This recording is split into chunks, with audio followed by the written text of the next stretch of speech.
I'd like to warmly welcome all our listeners from the many countries throughout the world to the 2019 International Online May Day Rally being held by the International Committee of the Fourth International. This is the sixth such May Day rally we have hosted. My name is Cheryl Crisp. I am the Assistant National Secretary of the Socialist Equality Party in Australia, and I will be moderating today's rally. As predicted by the International Committee at the beginning of 2018, that year would be characterised by a resurgence of the working class. Our prediction has been confirmed in 2018 and far more in 2019. The upsurge of class struggles in the United States, Mexico, France, Germany, Poland, Britain, Africa, Sri Lanka, India, New Zealand, and many more has a further significance in that it is characterised by a rebellion against the trade unions and the old parties of the working class. This rally sends greetings to all those workers engaged in the struggles against capitalist oppression, including the Maruti Suzuki workers who 2 years ago were condemned to life imprisonment on trumped-up murder charges. We also send our revolutionary greetings to Julian Assange and Chelsea Manning. Assange, illegally evicted from the Ecuadorian embassy on April 11, faces the very real danger of extradition to the United States and possible capital charges.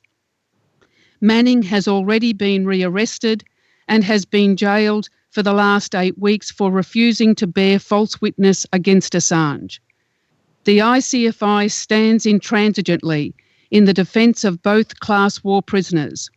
It is the high point of the fight for democratic rights. Those media outlets, the Australian government, the UK and Ecuadorian governments, and others alike, those political parties and individuals who have stood by silently or howl with the wolves, will be remembered by millions throughout the world as the forces who carried out and justified the persecution of Assange. Conversely, the overriding sentiment of masses of ordinary people is support for their role in revealing the truth about the crimes of imperialism. In the face of the upsurge of working class struggles, the ruling class is turning to right-wing and fascist forces. Workers must understand that the source of fascism is capitalism. Only the International Committee has warned of the growing dangers of a return to the ideological and political filth of the 1920s, 30s and 40s. Only by drawing the political and historical lessons of the tragic struggles of those decades can a perspective of how to fight fascism be developed. The Trotskyist movement, the International Committee, has such a perspective, one based on an internationalist socialist perspective. This will be what animates the presentations of all our speakers at today's May Day rally.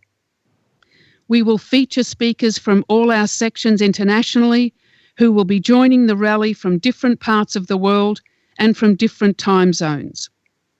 We are working to achieve the best connection possible, but if there are technical issues, please be assured we will return. The first speaker today is Comrade David North. He is the chairman of the International Editorial Board of the World Socialist website and national chairman of the Socialist Equality Party in the United States. He has been a leading member of the socialist movement for more than 40 years and has carried out an indispensable role in the fight to build and educate the cadre of the Fourth International. He has authored many books and articles and delivered countless lectures on the defence of Trotskyism, the Marxism of the 21st century. Some of Comrade North's publications are The Heritage We Defend, In Defence of Leon Trotsky, A Quarter Century of War, The Russian Revolution and the Unfinished 20th Century, and the Frankfurt School, Postmodernism and the Politics of the Pseudo-Lefts. I warmly welcome Comrade North.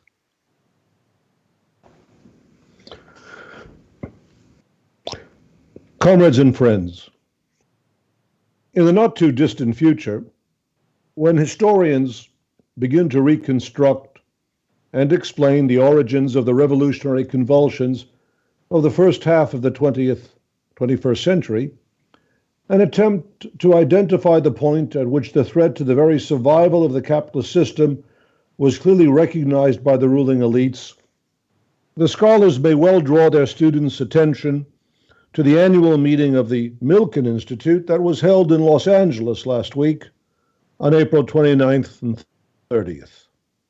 Organized by the notorious junk bond racketeer Michael Milken, who since his release from prison has spent a portion of his multi-billion-dollar fortune to burnish his reputation as a humanitarian and social visionary, the gathering of capitalist luminaries was dominated by the specter of socialism. From atop their piles of wealth, they peer over the horizon and see the approaching storm. I'm concerned with this notion, said Google founder Eric Schmidt, that somehow socialism's going to creep back. The hedge fund billionaire Ken Griffin called attention to a poll whose frightening results were projected on a screen, that 44% of millennials would prefer to live in a socialist country. The danger confronting the capitalist class was explained most bluntly by financier Alan Schwartz of Guggenheim Partners. You take the average person, he said. They're just basically saying something that used to be 50-50 is now 60-40. It's not working for me. If you look at the right wing or the left wing, what's really coming is class warfare. Throughout centuries, what we've seen when the masses think the elites have too much, one of two things happens: legislation to redistribute the wealth, or revolution to distribute property. There are two choices historically, and debating it back and forth, saying no capitalism, no, it's socialism, is what creates revolution. Judging from press reports, there seems to have been something of a debate as to how to deal with the growing social anger. The hardline majority viewpoint was summed up by one investment company executive who declared, punitive redistribution won't work. The minority view was expressed by a financial service executive who told the Financial Times, I'd pay 5% more in tax to make the world a slightly less scary place. A 5% tax on the income of billionaires to lessen the threat of social revolution. That's the extent of the concessions to mass discontent envisioned by the most radical wing of the ruling class reformers. This is the most original approach to quelling popular agitation since Queen Marie Antoinette proposed that cake be fed to the masses of Paris. The sense of impending doom that prevailed among the attendees at the Milken Institute recalls the bleakness of Poe's City in the Sea. The poet warned, while from a proud tower in the town, death looks gigantically down. The fears of the ruling class are well grounded. At last year's May Day rally, the International Committee of the Fourth International anticipated an immense upsurge of class struggle. During the past 12 months, that prediction has been vindicated by events. Social protests and strikes are spreading throughout the world. 1 year ago, the term yellow vest signified nothing more than a high-visibility safety garment. Now, after more than a half year of continuous mass protests in Paris and throughout France, the gilet jaune has become a symbol, recognized throughout the world, of popular opposition to social inequality and to capitalism. Strikes by teachers, that is, by that section of the working class responsible for the education of the youth, and who therefore play a critical role in the awakening of the social consciousness of the younger generation, have taken place in the United States, Poland, the Netherlands, India, Iran, Mexico, New Zealand, Tunisia, and Zimbabwe. Fueled by opposition to social inequality, poverty, authoritarianism, and militarism, the strike wave is growing and drawing into its wake ever broader sections of the international working class. The growing worldwide interest in socialism, evident around the globe, is the reflection in mass political consciousness of the real objective intensification of class struggle. We are only at the initial stages of this process, and it can hardly be surprising that, after decades of political stagnation, there is unclarity, even confusion, about the nature of the struggle and the path that must be taken. But as Leon Trotsky, the master strategist of world socialist revolution, explains so well, the masses go into revolution not with a prepared plan of social reconstruction, but with a sharp feeling that they cannot endure the old regime. Only the guiding layers of a class have a social program, and even this still requires the test of events and the approval of the masses. The fundamental political process of the revolution thus consists in the gradual comprehension by a class of the problems arising from the social crisis, the active orientation of the masses by a method of successive approximations. This objective process of social radicalization and political orientation, away from the capitalist parties and their accomplices and toward socialism and the creation of a genuine democratic movement of mass struggle, is underway. The process will lead to the understanding that the reform of capitalism is impossible, and that nothing less than the overthrow of this system of exploitation and war is required. But confidence in the growth and power of this developing movement of the working class does not justify any underestimation of the dangers posed by the response of the ruling elite to the threats that it perceives. As socialism re-enters the vocabulary of the working class, the capitalist class revives the ideology, language, and practice of authoritarianism and fascism. There does not exist as yet mass fascist movements such as those that brought Mussolini and Hitler to power in Italy and Germany. But the efforts to develop a social base for the most brutal forms of capitalist dictatorship are proceeding rapidly, and examples of this dangerous tendency can be seen throughout the world. Trump's relentless appeals to anti-immigrant chauvinism are intertwined with his increasingly hysterical denunciations of socialism. In France, President Macron, as he deploys the police and army against the Yellow Vests, pays tribute to the memory of General Pétain, the old Nazi collaborator and criminal head of the fascist Vichy regime, as a national hero. Matteo Salvini, the Deputy Prime Minister of Italy, makes no secret of his admiration for Benito Mussolini. In Brazil, President Jair Bolsonaro glorifies the dictatorship that imprisoned, tortured, and murdered thousands during its reign of terror in the 1960s and 1970s. Viktor Orbán's Fidesz party in Hungary, Jaroslaw Kaczynski's Law and Justice Party in Poland, and of course, the Alternative für Deutschland in Germany are only a few of the most well-known examples of growing organizations that are seeking to create fascist regimes.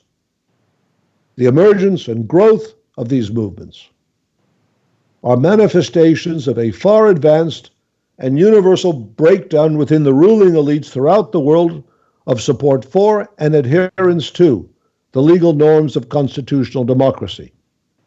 The prosecution of Julian Assange and Chelsea Manning, the imprisonment of Maruti Suzuki workers in India, the firing of striking Mexican workers in Matamoros, and the brutal treatment of immigrants are part of the conversion of the world, as in the 1930s, into a foul prison.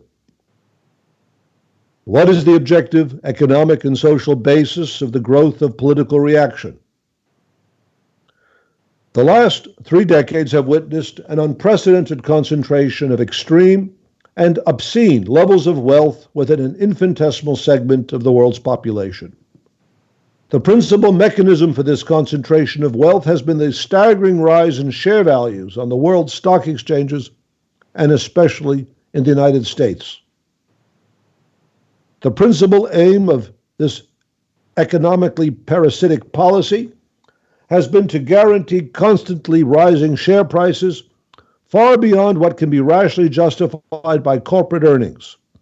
The crash of 2008, the direct product of criminal speculation, intensified in the form of quantitative easing, the federal government's complete subservience to the financial elite.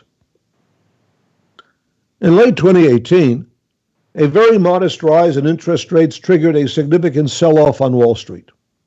This led almost immediately to the Federal Reserve's abandonment of its plan for further rate hikes, thus confirming that the government will continue to provide unlimited liquidity to underwrite rising share prices. Wall Street has responded euphorically to the capitulation of the Federal Reserve with another substantial rally. But the support for Wall Street's financial parasitism has very real political and social consequences. Under conditions of growing recessionary pressures, intensified by trade warfare, how will corporations be able to generate the levels of profit required to sustain rising share values, or, more ominously, prevent the collapse of the market? In fact, President Trump has declared that the Dow Jones averages should rise another 10,000 points, that is, by another 40%. The answer is through a massive intensification in the exploitation of the working class. That is the objective impulse that underlies the turn to fascism and war. The violations of democratic norms within countries are accompanied by outright criminality in the conduct of foreign policy. The term international law has become an oxymoron. The worldwide operations of the United States are an unending exercise in political criminality. The Trump administration's conduct toward Venezuela bears striking resemblance to that of the Nazi regime in 1939 toward Poland.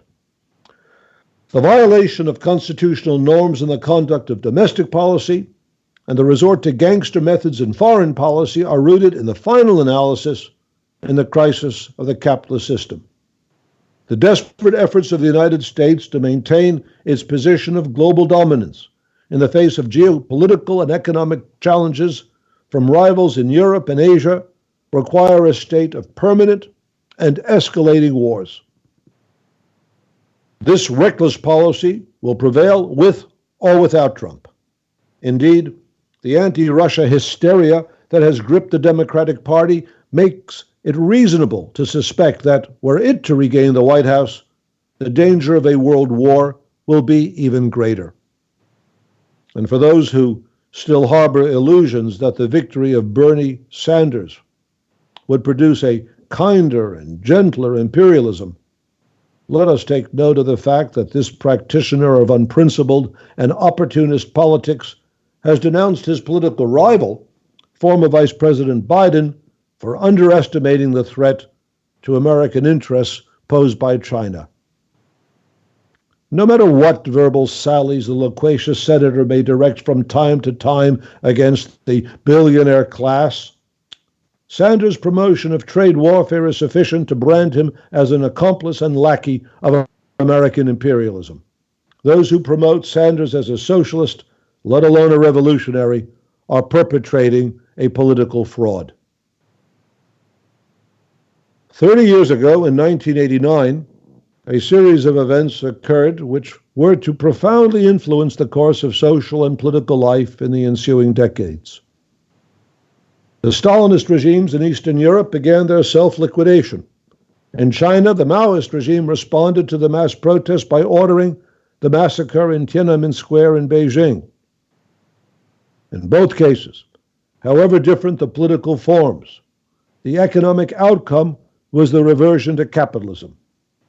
2 years later, in 1991, the Kremlin bureaucracy completed the process of capitalist restoration with the dissolution of the Soviet Union. The breakdown of the Stalinist regimes was hailed by the international bourgeoisie as the decisive refutation of socialism as an alternative to capitalism. The various forms of political and intellectual reaction that ensued during the next 3 decades have developed on the basis of this theme. Of course, the underlying narrative was based on a colossal historical lie that the Stalinist regimes represented socialism. This lie could be sustained only to the extent that the history of the struggle waged by the Trotskyist movement against Stalinism was minimized, distorted, and ignored. But now the contradictions of the capitalist system are creating the conditions for the renewal of a mass movement of the working class. The historical perspective of the Fourth International, that this is the epoch of the death agony of capitalism, is being confirmed. But this confirmation must be understood in an active and revolutionary, not merely contemplative sense. The task of the Fourth International is not only to interpret the world, but to change it. And it is in the actual intervention of the socialist equality parties throughout the world in the developing class struggle that the intersection of objective events, Marxist analysis, and the revolutionary practice of the International Committee of the Fourth International finds its most politically conscious expression. This understanding of the intersection of the objective revolutionary potential and the critical role played by the Trotskyist movement in bringing about its fulfillment inspires our call to workers and youth on the occasion of this May Day celebration. Take up the fight for socialism. Build the International Committee of the Fourth International as the World Party of Socialist Revolution. Thank you. Thank you, Comrade North. That was such an important and clarifying contribution. Before introducing the next speaker, I do want to draw your attention to the publications that I had mentioned earlier that Comrade North has authored. In particular, I want to highlight The Heritage We Defend. This is a book which is the review of the history of the Fourth International following Leon Trotsky's assassination in 1940. It is essential reading to understand the political struggles undertaken in the fight to build the Fourth International and the tasks from which the party and the working class now face. Again, the other publications which I mentioned, which I really do urge you to purchase, are In Defense of Leon Trotsky, The Russian Revolution, The Unfinished 20th Century, A Quarter Century of War, and The Frankfurt School, Postmodernism, and the Politics of the Pseudo-Lefts. All are available at mehring.com, which can be accessed from the World Socialist website and also from the URL which is on your screen at the moment. Our next speaker is Oscar Grenfell.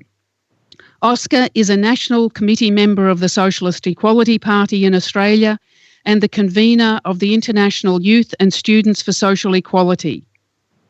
Along with James Cogan, he writes extensively on the World Socialist website on the defence of Julian Assange and Chelsea Manning, the political situation and the social conditions facing the working class and young people in Australia.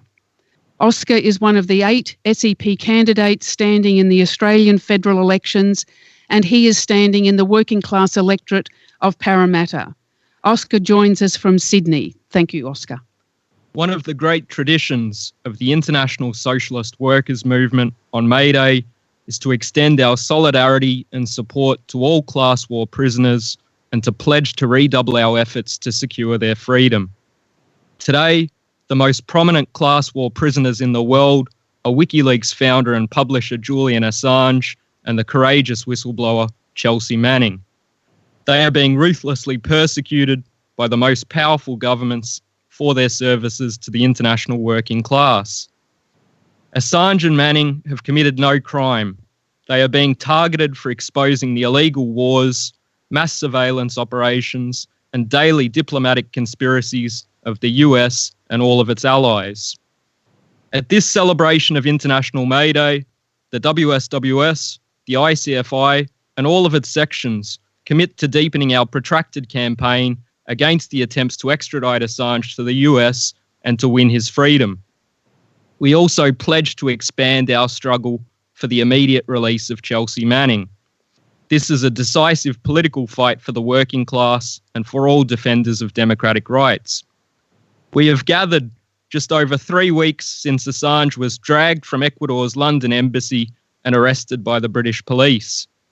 Footage of a very ill, world-renowned journalist being manhandled by 6 British cops and wincing at his first exposure to sunlight in 7 years will live in history as a milestone in the decay of bourgeois democracy and the turn to authoritarianism by governments around the world. Assange's arrest was illegal. His status as a political refugee, upheld by the United Nations, was trampled upon and annulled by a corrupt Ecuadorian regime seeking to curry favour with the Wall Street banks and intelligence agencies. As soon as Assange was detained, it was revealed that the Trump administration had issued a request for his extradition to face charges in the US. This was a vindication of the warnings made by WikiLeaks, the World Socialist website, and Assange himself, that he required political asylum to avoid US prosecution for WikiLeaks' lawful publishing activities. Assange's arrest has set in motion a judicial travesty which can only be described as a pseudo-legal fig leaf for an extraordinary rendition operation. Within hours of his expulsion from the Ecuadorian embassy, he was convicted of trumped-up bail charges, denounced as a narcissist by the presiding judge, and provocatively told that he could submit to US extradition so as to, quote, get on with his life. Since then, Assange has been held in conditions of isolation in Belmarsh Prison, dubbed the UK's Guantanamo Bay after the US military jail, notorious for torture and other violations of human rights. Last Wednesday, Assange was sentenced to 50 weeks in prison on the bail charges. This was despite the fact that he had already spent years in effective arbitrary detention, that he had forfeited the bail money, and that the reason for his turn to the Ecuadorian embassy, that he faced a politically motivated US prosecution, had been confirmed. With all of the malice and vindictiveness of the British ruling class, the judge summarily rejected the arguments of Assange's lawyers and made no attempt to conceal her disdain for him. Her ruling demonstrates that preventing Assange's extradition to the US will require nothing less than an all-out mobilisation of the only social force that can mount a successful defence of democratic rights, that is the working class. The 2 publicly unveiled US charges against Assange are a farce.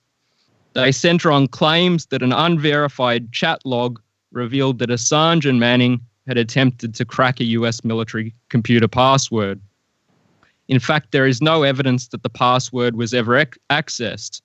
And even if it were, all Assange has been accused of is attempting to help protect Manning's identity, a common practice for journalists working with sources. But as legal experts have warned, the computer hacking charges are merely aimed at facilitating Assange's extradition by bypassing a ban on UK prisoners being sent to the US on political offences. If the war criminals in Washington get their hands on the WikiLeaks founder, he will almost certainly be charged with espionage, a capital offence. A prosecution of Assange along these lines would be nothing less than an attempt to abolish the rights to freedom of the press and free speech enshrined in the US Constitution. The goal would be to intimidate mass opposition within the working class to war, inequality, and authoritarianism. The significance of such a charge is demonstrated by the history of the Espionage Act. It was used to imprison US socialist leader Eugene Debs for his opposition to World War I. In the 1970s, the Nixon administration unsuccessfully sought to use its provisions to block further publication of the Pentagon Papers exposing the scale of US criminality in the Vietnam War. The dangers confronting Assange are demonstrated by the plight of Chelsea Manning. She has been detained by the Trump administration for over 8 weeks, at times in solitary confinement, for refusing to give perjured testimony against the WikiLeaks founder. If Assange is handed over to the US, there is every possibility that he will end up in Guantanamo Bay or a dark site jail operated by the CIA's torturers. All of the official institutions of capitalist society are implicated in the persecution of Assange. The corporate press has responded to his arrest with unconcealed glee. Corporate reporters, who function as the stenographers of governments and the intelligence agencies, have proclaimed that Assange is not a journalist. They are the modern-day equivalents of the Pharaoh's scribes or those German reporters who functioned as propagandists for the Nazi regime. Let it not be forgotten that such journalists were prosecuted at the Nuremberg trials for their role in facilitating war crimes and unprecedented attacks on democratic rights. All of the establishment parties in Britain, the US, and Australia have participated in the attacks on Assange. The Democrats have spearheaded the bogus claim that Assange is a Russian agent because WikiLeaks published true and newsworthy information exposing the fact that the Democratic National Committee rigged the party's 2016 primaries in favour of Hillary Clinton. Her secret Wall Street speeches, also published by WikiLeaks, exposed Clinton as a bought and paid for servant of the banks. In Britain, Jeremy Corbyn and the Labour Party have done nothing to defend Assange. Successive Australian governments, Labour and Liberal National alike, have joined the campaign against him, refusing to carry out their clear obligation to defend a persecuted Australian journalist and citizen. A host of organisations, from the pseudo-left to the trade unions, have abandoned Assange. Over the past 8 years, after initially posturing as his defenders, they have lined up behind every lie and slander against the courageous journalist, including the bogus Swedish allegations that he committed sexual misconduct. They ignore the fact that Assange has never been charged with a crime in that country and that the investigation was ended in 2017. Such organisations have already made their peace with imperialist war and repression. There is another social force, however, that can and must be mobilised to defend Assange. That is the international working class. Millions of workers and young people rightly view him as a hero for exposing the US war crimes in Iraq and Afghanistan, Washington's global meddling operations, and mass CIA spying, to name only some of WikiLeaks' most prominent revelations. The working class is entering into mass social and political battles all over the world. The fight to free Julian Assange and Chelsea Manning must be inscribed on the banner of all of these struggles. Thanks very much, Oscar. Our next speaker, also speaking from Sydney, is Comrade Peter Simmons. Peter is the national editor of the World Socialist website in Australia. He has for more than 30 years written extensively on the situation in Asia, most especially on the growing tensions between Washington and Beijing, which carry with it the very real dangers of war. I am pleased to introduce Comrade Peter. On May Day 2019, the International Committee of the Fourth International sends its special greetings to Chinese workers and youth on the centenary of the May 4th movement in China. It marked a historic turning point in the struggle against imperialist oppression. On May 4th, 100 years ago, thousands of students took to the streets in Beijing to protest against the outcome of the Versailles Peace Conference that handed Shandong province to Japan. The treaty ending World War I also maintained the colonial-style unequal treaties that subordinated China to the imperialist powers. The protest triggered a nationwide movement of workers and youth, not only against imperialist domination, but against its collaborators in the Beijing government. The protest continued for weeks in the face of police repression. It was part of a broader cultural revolt based on the ideals of the European Enlightenment against the stultifying Confucian traditions that underpinned the rigid hierarchy of Chinese society. Inspired by the socialist internationalism that animated the October Revolution in Russia in 1917, a layer of students and intellectuals turned decisively towards Marxism and the Soviet Union. In July 1921, the Chinese Communist Party was founded. The Communist Party today, however, has repudiated all the principles on which it was established. Internationalism was long ago replaced by the reactionary Stalinist theory of socialism in one country. The Chinese variant of Stalinism, Maoism, deformed the workers' state established after the 1949 Chinese Revolution and proved to be an economic and political dead end. Mao's rapprochement with US President Nixon in 1972 laid the basis for capitalist restoration from 1978 onwards. The Chinese Communist Party does not represent the working class, but the super rich who have accrued their obscene wealth through the plunder of state-owned property and the gross exploitation of the working class. Its rule rests ideologically not on socialism, but on Chinese nationalism. It is propped up by a vast police state apparatus to stamp out any signs of anti-government opposition. President Xi Jinping used his speech this week to mark the May Day movement, May 4th movement, to hail nationalism and patriotism. In contrast to the iconoclasm that marked the 1919 protest, he insisted that young people today had to avoid mistaken thoughts and obey the party. The Communist Party, which was formed in a rebellion against Confucianism, is promoting its return to reinforce the stifling intellectual climate in universities and society as a whole. Capitalist restoration in China resulted in a flood of foreign investment, particularly after the 1989 crackdown on the Tiananmen Square protests that signalled the Stalinist apparatus would stop at nothing to discipline the working class. The Chinese economy has doubled in size every 8 years, transforming it into the world's second largest. The working class, however, has paid a terrible price. Jobs with low pay, unhealthy or dangerous conditions, and owners who pay wages late or not at all.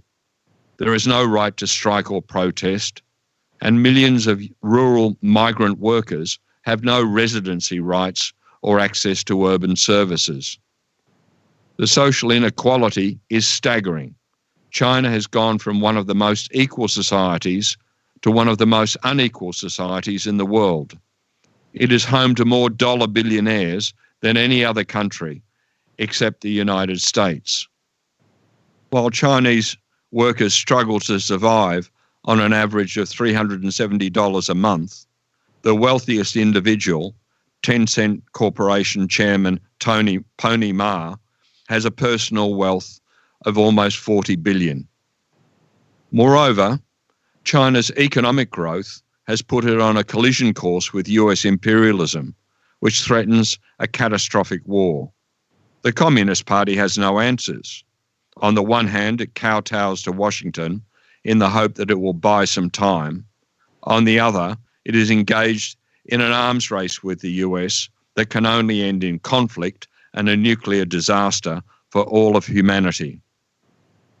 The Communist Party defends the profit system and is thus incapable of making any appeal to the one social force able to halt the drive to war, the international working class. It requires a unified struggle of workers to abolish capitalism and restructure society along genuinely socialist lines in order to end the danger of war. There are growing signs of a resurgence of working class struggle in China, as is taking place internationally. Workers are courageously taking strike action and organising protests to fight for their democratic and social rights, despite the repressive measures of the police, company thugs, and the state-sanctioned union. In the tradition of the May 4th movement, university students have begun to collaborate with workers in their fight and have been detained for months for doing so. The critical question is, what political perspective and program is to guide the emerging struggles? A fight for social equality and democratic rights means a struggle based on the working class for a socialist future. To clearly see the road forward, it is necessary to understand the past, but the Stalinist bureaucratic apparatus in Beijing has buried the revolutionary history of the Chinese and international working class under a mountain of lies and half-truths. We say to Chinese workers and youth, you have to reclaim that history, for it is the only way that a genuinely revolutionary party can be built in China or any other part of the world. And there is only one source from which the truth can be learnt: the international Trotskyist movement, which has waged a decade-long struggle against all the crimes and betrayals of Stalinism. Learn from the struggles of Chen Duxiu, the leading intellectual figure of the May 4th movement, who was also the founding chairman of the Chinese Communist Party, and the other Chinese Trotskyists who opposed Stalin's betrayal of the Chinese Revolution of 1925 to 27. They were persecuted, detained, and killed for warning workers that Mao Zedong and his fellow Stalinists would lead the 1949 revolution into a blind alley. President Xi and his fellow dark-suited bureaucrats have at their disposal a vast state apparatus of repression, which they will not hesitate to use. However, as Leon Trotsky explained in the Transitional Program, the founding document of the Fourth International in 1938, the laws of history are stronger than the bureaucratic apparatus. The working class in China, which is the largest in the world, numbering in the hundreds of millions, will revolt against the oppressive rule of the Chinese Communist Party. But a revolutionary leadership must be built in advance as part of the International Committee of the Fourth International. We call on Chinese workers and youth today, on May Day 2019, to draw inspiration from the determination and courage of those who took part in the May 4th movement 100 years ago. Read the World Socialist website, study carefully the history and program of the International Committee, contact us, and begin the process of building a section of the Fourth International in China. Thank you. Thank you, Comrade Peter, for what was a very important report on such an vital section of the working class internationally.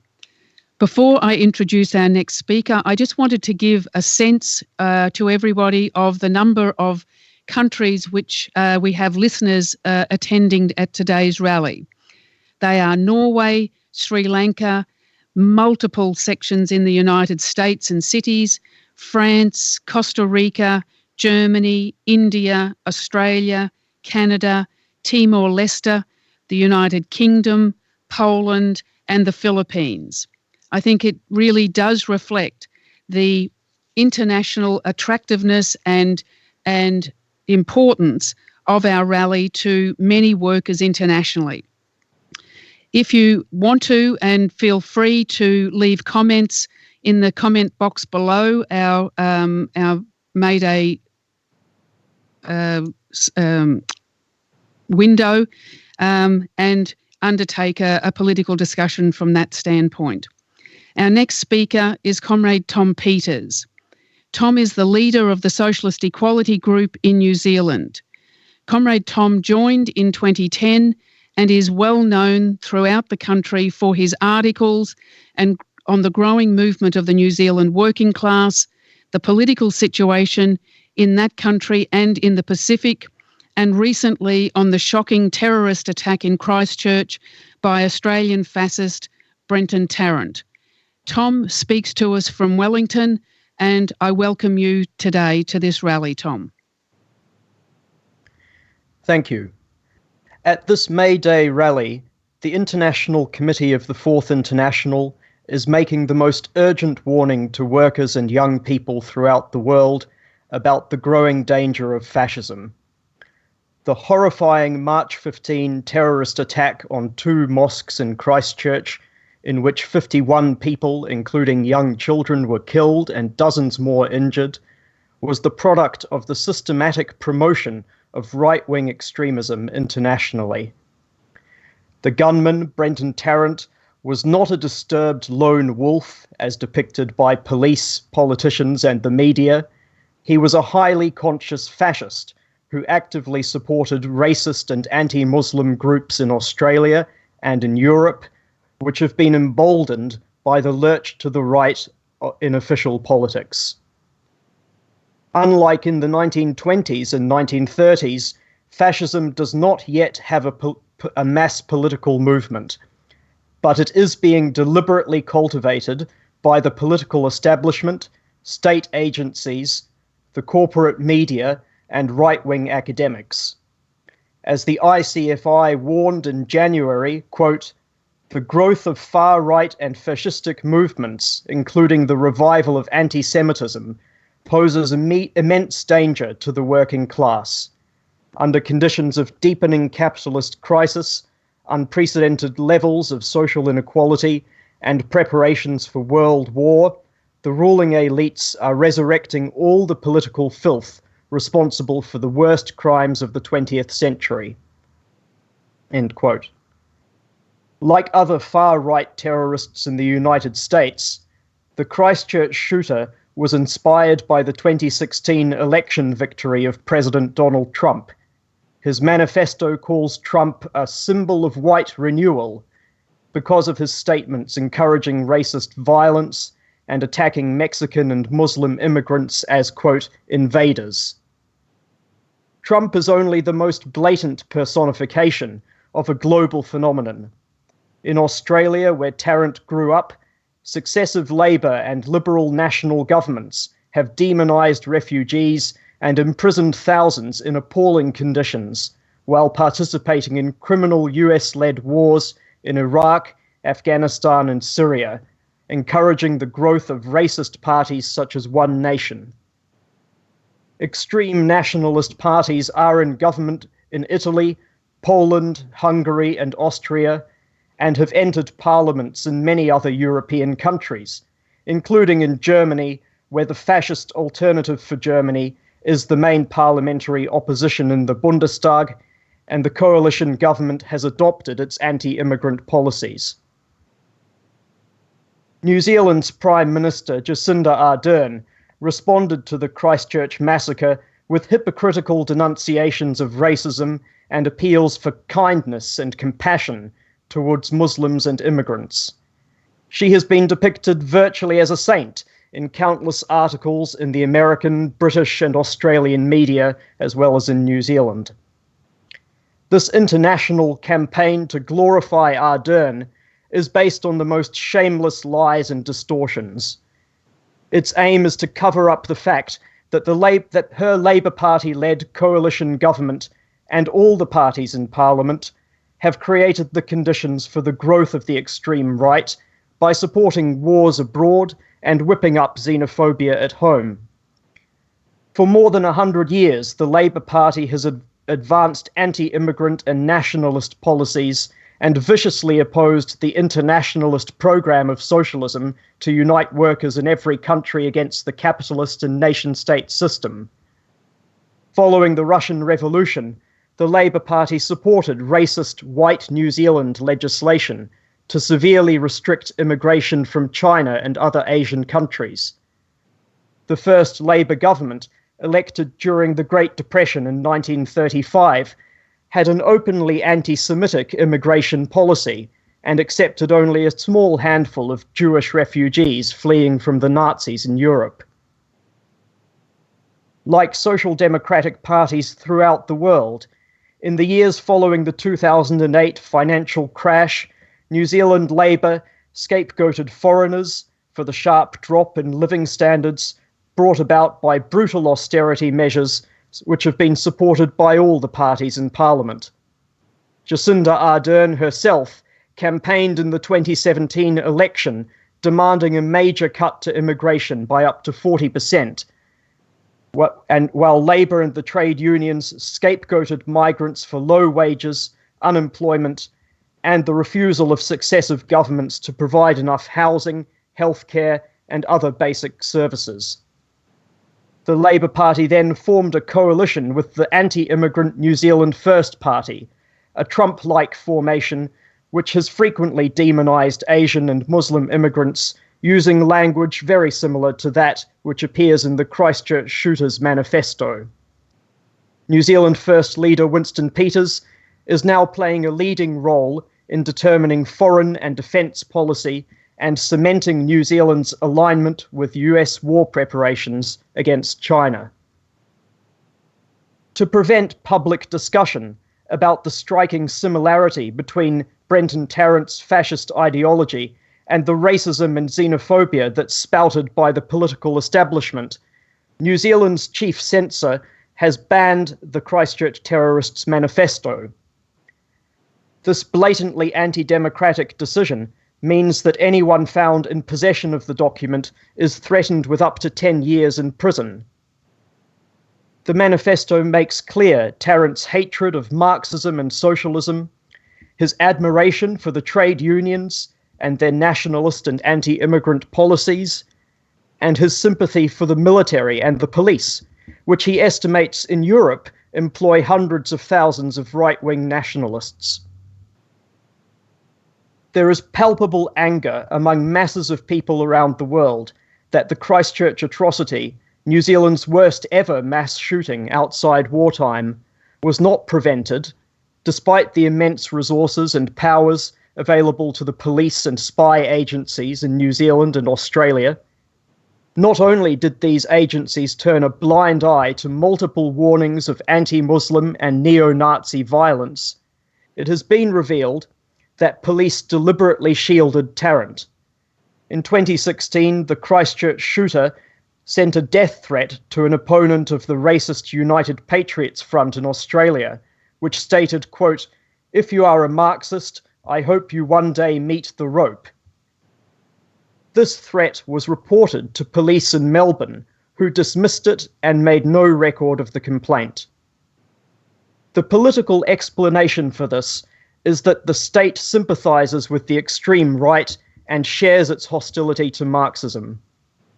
Governments are terrified by the growing support for socialism among workers and the resurgence of mass strikes and protests in France, Poland, the United States, Mexico, Algeria, India, and many other countries, including in New Zealand. To defend capitalist rule requires police-state measures, including imprisoning journalists and whistleblowers like Assange and Manning, and the mobilization of extreme right-wing forces against the working class. The Christchurch massacre is therefore being exploited to justify attacks on democratic rights, including free speech on the internet, on the pretext of combating hate speech or extremism. Such measures will be used against socialists, anti-war groups and workers, such as the nurses in New Zealand and the Yellow Vests in France, who have organised and shared information on social media.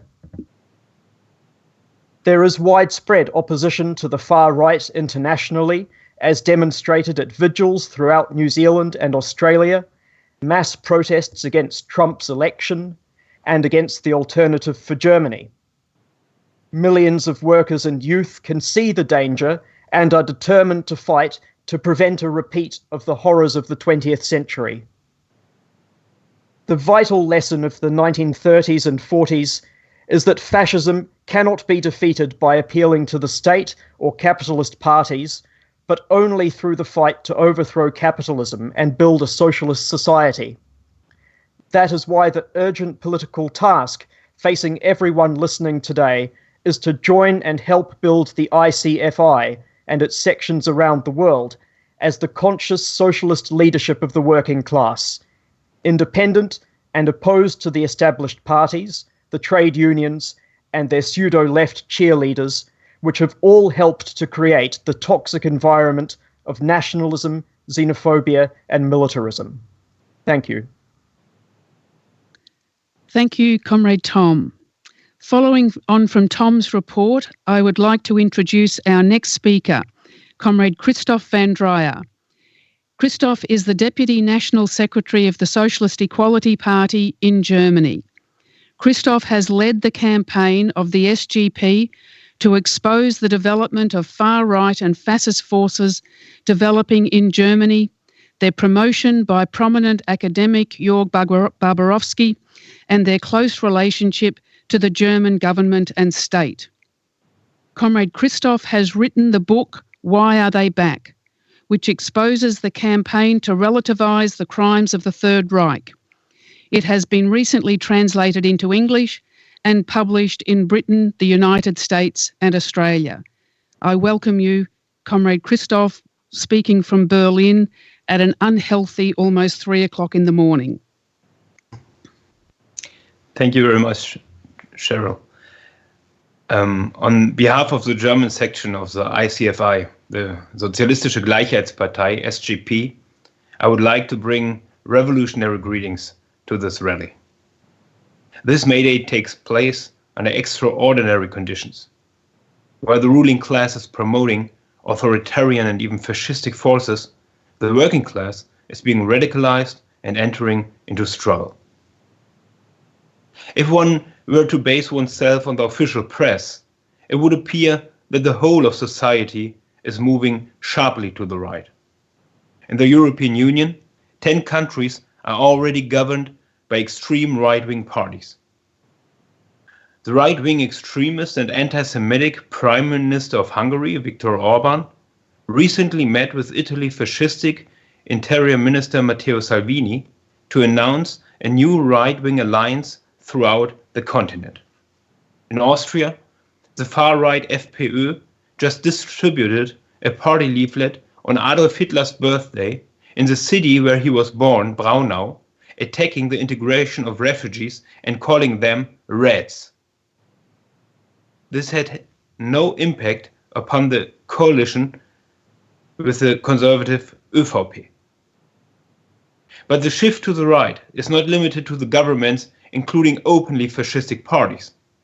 In France, Emmanuel Macron hailed the fascist dictator Philippe Pétain and has mobilized the army against peaceful demonstrators opposing growing social inequality.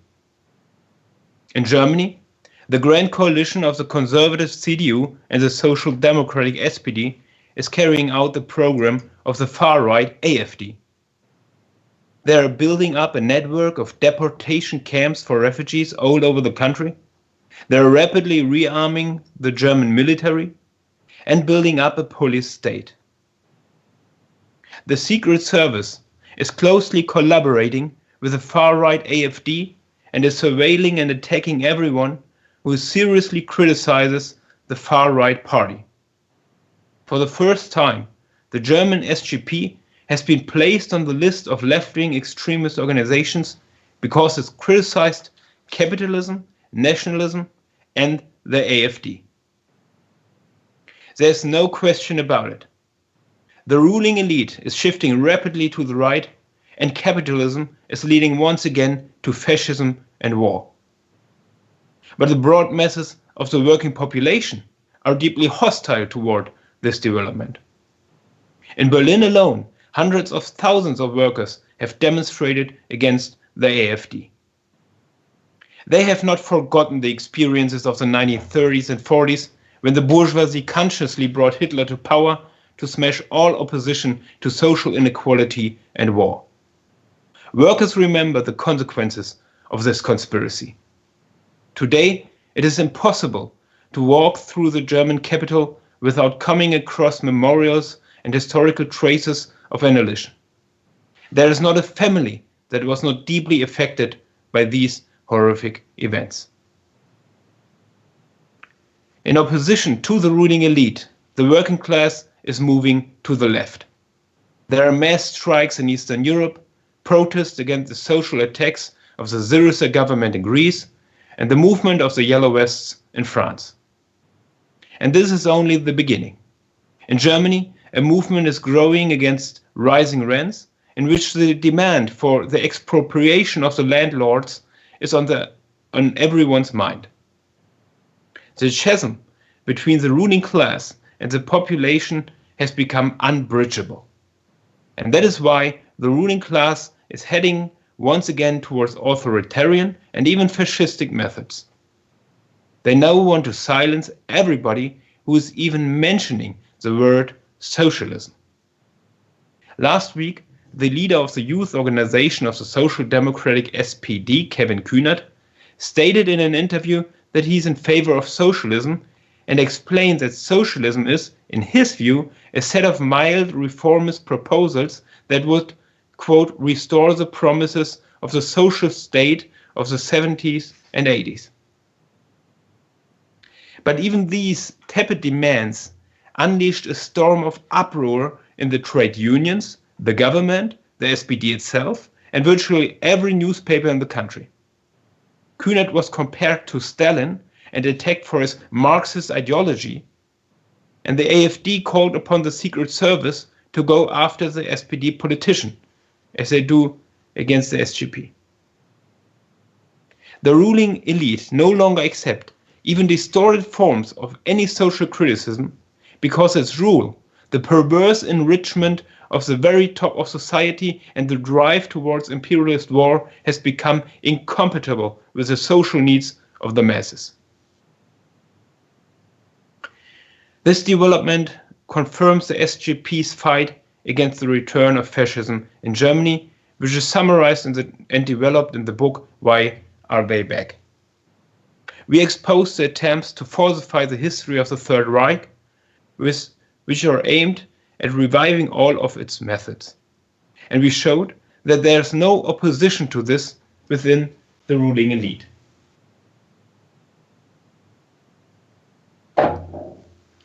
After Professor Jörg Barbarowski from Humboldt University in Berlin said in February 2014 in Germany's biggest news journal, Der Spiegel, that Hitler was not vicious and that the Holocaust was not different from mass shootings during the Civil War in Russia, not a single faculty member of any university in Germany criticized his horrific statements.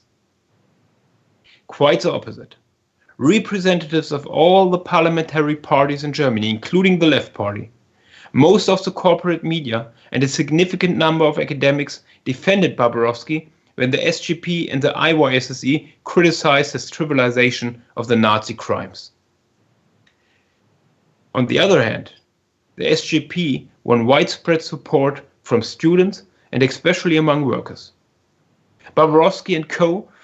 may be able to rewrite history in their rotten academic circles, but they cannot erase the memory of the Nazis' crimes in the population. They will not conquer again.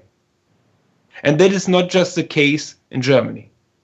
When I presented the book Why Are They Back in London and in 6 meetings across the United States over the recent weeks, hundreds of workers and students attended because they understood that they are confronted with exactly the same issues. They responded very positively to the perspective of the independent mobilization of the working class, the only social force that can stop the rise of fascism.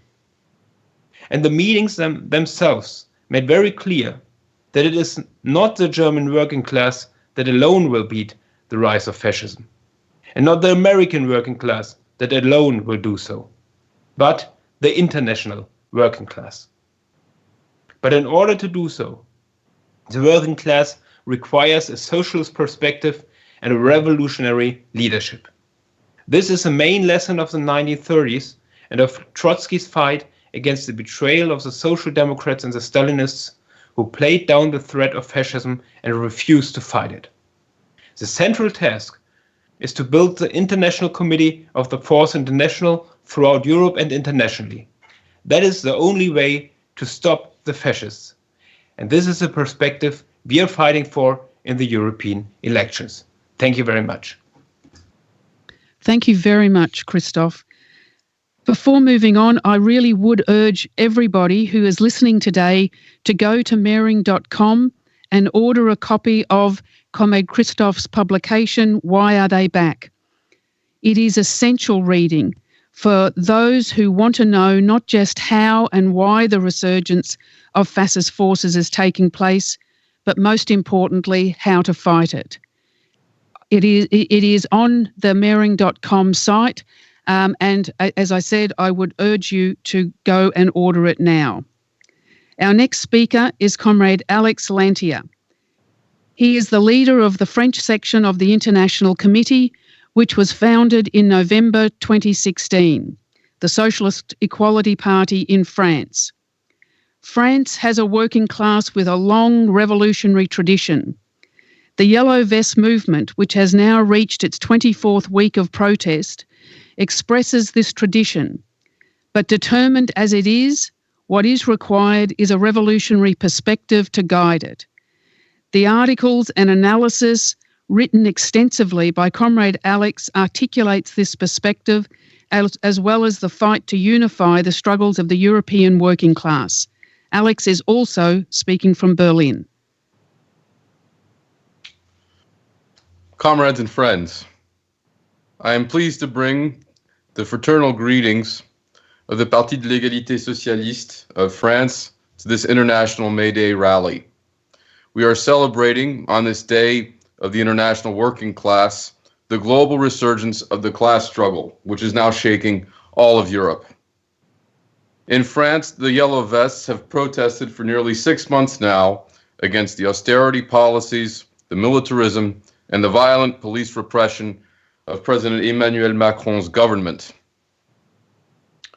This movement of hundreds of thousands of workers, as well as self-employed people and small business people, emerged on social media. It developed entirely outside all of the traditional institutions of official politics. The trade unions and established parties who for decades have claimed to represent the left, like the French Communist Party or the new Anti-Capitalist Party, reacted with open hostility to the launching of a movement which they initially branded as neo-fascist rioting. The Yellow Vests demand the resignation of an illegitimate president of the Republic who is only the president of the rich. Supported by the vast majority of workers, they are confronting the French police state, which has arrested over 6,000 Yellow Vests and wounded thousands, including dozens who lost eyes to beanbag bullets or hands torn off by police grenades. And since millions of Algerian workers and youth began to protest, demanding the fall of the military dictatorship, tens of thousands of Algerians in France are protesting in solidarity since the resignation of Algerian President Abdelaziz Bouteflika. Class struggle is rising across Europe, with Berlin's mass transit strike in Germany, the one-day Belgian national strike, or the Albanian student strikes to demand lower tuition. To the east, Polish unions are now trying to strangle the first national teachers' strike since the Stalinist restoration of capitalism in Poland in 1989. This strike has staggered Poland's far-right government. To the south, in Portugal, nurses organize strikes on social media independently of unions tied to the social democratic governments. And as dockers, truck drivers, refinery workers, and teachers also go on strike. These struggles vindicate the Trotskyist perspective of the International Committee of the Fourth International, the ICFI, the rejection of the diktat of the banks, demands for profound economic change, and moods favorable to irreconcilable struggle dominate in the working class. The Stalinist dissolution of the Soviet Union and the restoration of capitalism in 1991 did not mark the end of history and the ultimate triumph of capitalism.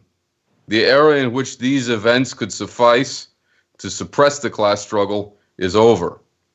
After 3 decades of imperialist war in Iraq or Afghanistan or Syria, and a decade of deep economic crisis since the 2008 crash, the specter of the revolutionary overthrow of capitalism by the conscious political action of the working class again haunts the ruling class. The magazine Le Monde Diplomatique described the financial aristocracy's reaction to the Yellow Vest movement as, and I quote, fear, not of losing an election, of failing to pass a given social cut, or of the stock market losses, but rather of insurrection, revolt, and destitution. For a half-century, the French elite had not felt such fear. Businessmen are afraid of, quote, ending up with their heads on pikes, writes the financial magazine L'Opinion, and they speak among themselves of comparisons to the French general strikes of 1936 and 1968. After 6 months of Yellow Vest protests, it is clear there will be no reformist outcome of the class struggle. Neither Macron, who declared his admiration for the fascist dictator Philippe Pétain, nor the torturers of the Algerian military dictatorship, who killed hundreds of thousands during the Algerian civil war of the 1990s, will give anything to the workers. The alternative for facing the workers are not reform or revolution, but revolution or counter-revolution. After mass strikes erupted in Algeria, Macron called for sending the army to help police the Yellow Vest protests. He gave the soldiers authorization to shoot. It was the first time that the French army was deployed against social protests since the insurrectionary strikes of 1947 and 1948, when the capitalist class drowned in blood and mass sackings, uprisings of the working class against fascist rule. It is not so hard to understand some of the calculations of Macron's government. Workers around the world have seen the example of the revolutionary uprising of the Egyptian workers in 2011. 3 years of heroic struggle ended in a bloody US-backed coup by General Abdel Fattah al-Sisi in 2013. Similarly, the Algerian regime is biding its time and preparing repression, coordinated this time with Paris. But to crush the Algerian workers, Paris first wants to make sure that such repression will not provoke an uncontrolled social explosion at home. Already, 20,000 Algerians are marching in France, and Macron hopes with the army and the police to frighten and beat the Yellow Vests into submission. This international May Day rally, organized by the ICFI, is the most politically conscious response of the world working class. The way forward is a mobilization of the broad mass of the working class in an international struggle for state power and to build socialism. But to mobilize the workers in such a struggle, the workers need a new revolutionary leadership. And the ICFI must be built as the revolutionary leadership of the proletariat. The Egyptian revolution was an unforgettable lesson, paid for with the blood of thousands, that militant protests are not enough to overcome entrenched ruling elites. Workers need their own independent action committees and, above all, the political perspective of a Trotskyist vanguard. Workers in struggle, including many Yellow Vests, feel ever more sharply the need for organizations, but they cannot organize through the old bureaucracies. The resurgence of the class struggle has not come from maneuvers of the trade unions or those of parties linked to Stalinism or social democracy. The Yellow Vest movement, as the PES reported in France, for its part denounced the unions and allied political parties as opportunists, cowards, and above all, as privileged elements paid off by business to strangle their struggles and prevent the revolution that they want to see occur. We're passing through the initial stages of a great counteroffensive of revolutionary struggle by the international working class. And these initial strikes and protests in Europe are the sign of far greater struggles of the working class that are to come. The movement that can give them a revolutionary perspective is the ICFI, and the perspective that is opening to workers being politically radicalized across the European continent is to struggle to build the United Socialist States of Europe. Thank you, Comrade Alex. Our next speaker, speaking from Sheffield in Britain, is Chris Marsden, the National Secretary of the Socialist Equality Party in Britain. Chris has played a leading role in the fight for Trotskyism for many decades, including in the split with the Workers' Revolutionary Party in 1985-86. On the World Socialist website, he writes on the volatile and crisis-racked situation in Britain, most sharply expressed with Brexit, among many other subjects and topics. The SEP in Britain has been the only party in that country to fight to mobilise the working class in the defence of Julian Assange. I give you Chris Marsden. Comrades, the fate of Julian Assange, as far as the world's ruling elites are concerned, is presently being decided in Britain. The full might of the UK state apparatus is deployed against the WikiLeaks founder to ensure that he is extradited to the United States and silenced forever. The police snatch squad, which illegally seized him from the Ecuadorian embassy, delivered him to a judiciary so determined to impose class justice that is discrediting the entire legal system before the eyes of millions. On the very afternoon of his arrest, Assange was found guilty of violating the terms of his bail by District Judge Michael Snow in less than 40 minutes. He was then sent to Belmarsh Maximum Security Prison, known as has already been said, as Britain's Guantanamo, and kept in conditions of near total isolation. His appearance for sentencing at Southwark Crown Court took place on May Day, underscoring his true status as a class war prisoner. On that occasion, it took Judge Deborah Taylor less than 2 minutes to dismiss Assange's central defence that he took refuge in the embassy in order to avoid kidnap and torture in the US as, and I quote, unrealistic. She then accused him of exploiting your privileged position and costing, quote, £16 million of taxpayers' money before vindictively sentencing to 50 weeks in prison.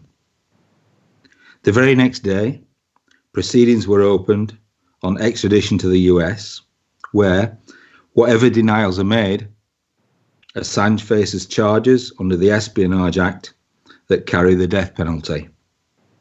What has this got to do with justice? Nothing. Give me the man and I will find the crime, declared Stalin State Prosecutor Wyszynski. Sentence first, verdict afterwards, said the Red Queen. Assange also faces a conservative government that could not be more open regarding its determination to deliver him to the US. Britain's Foreign Secretary Jeremy Hunt is denouncing today's WSWS Perspective for his statement on the day of Assange's arrest that he was no hero.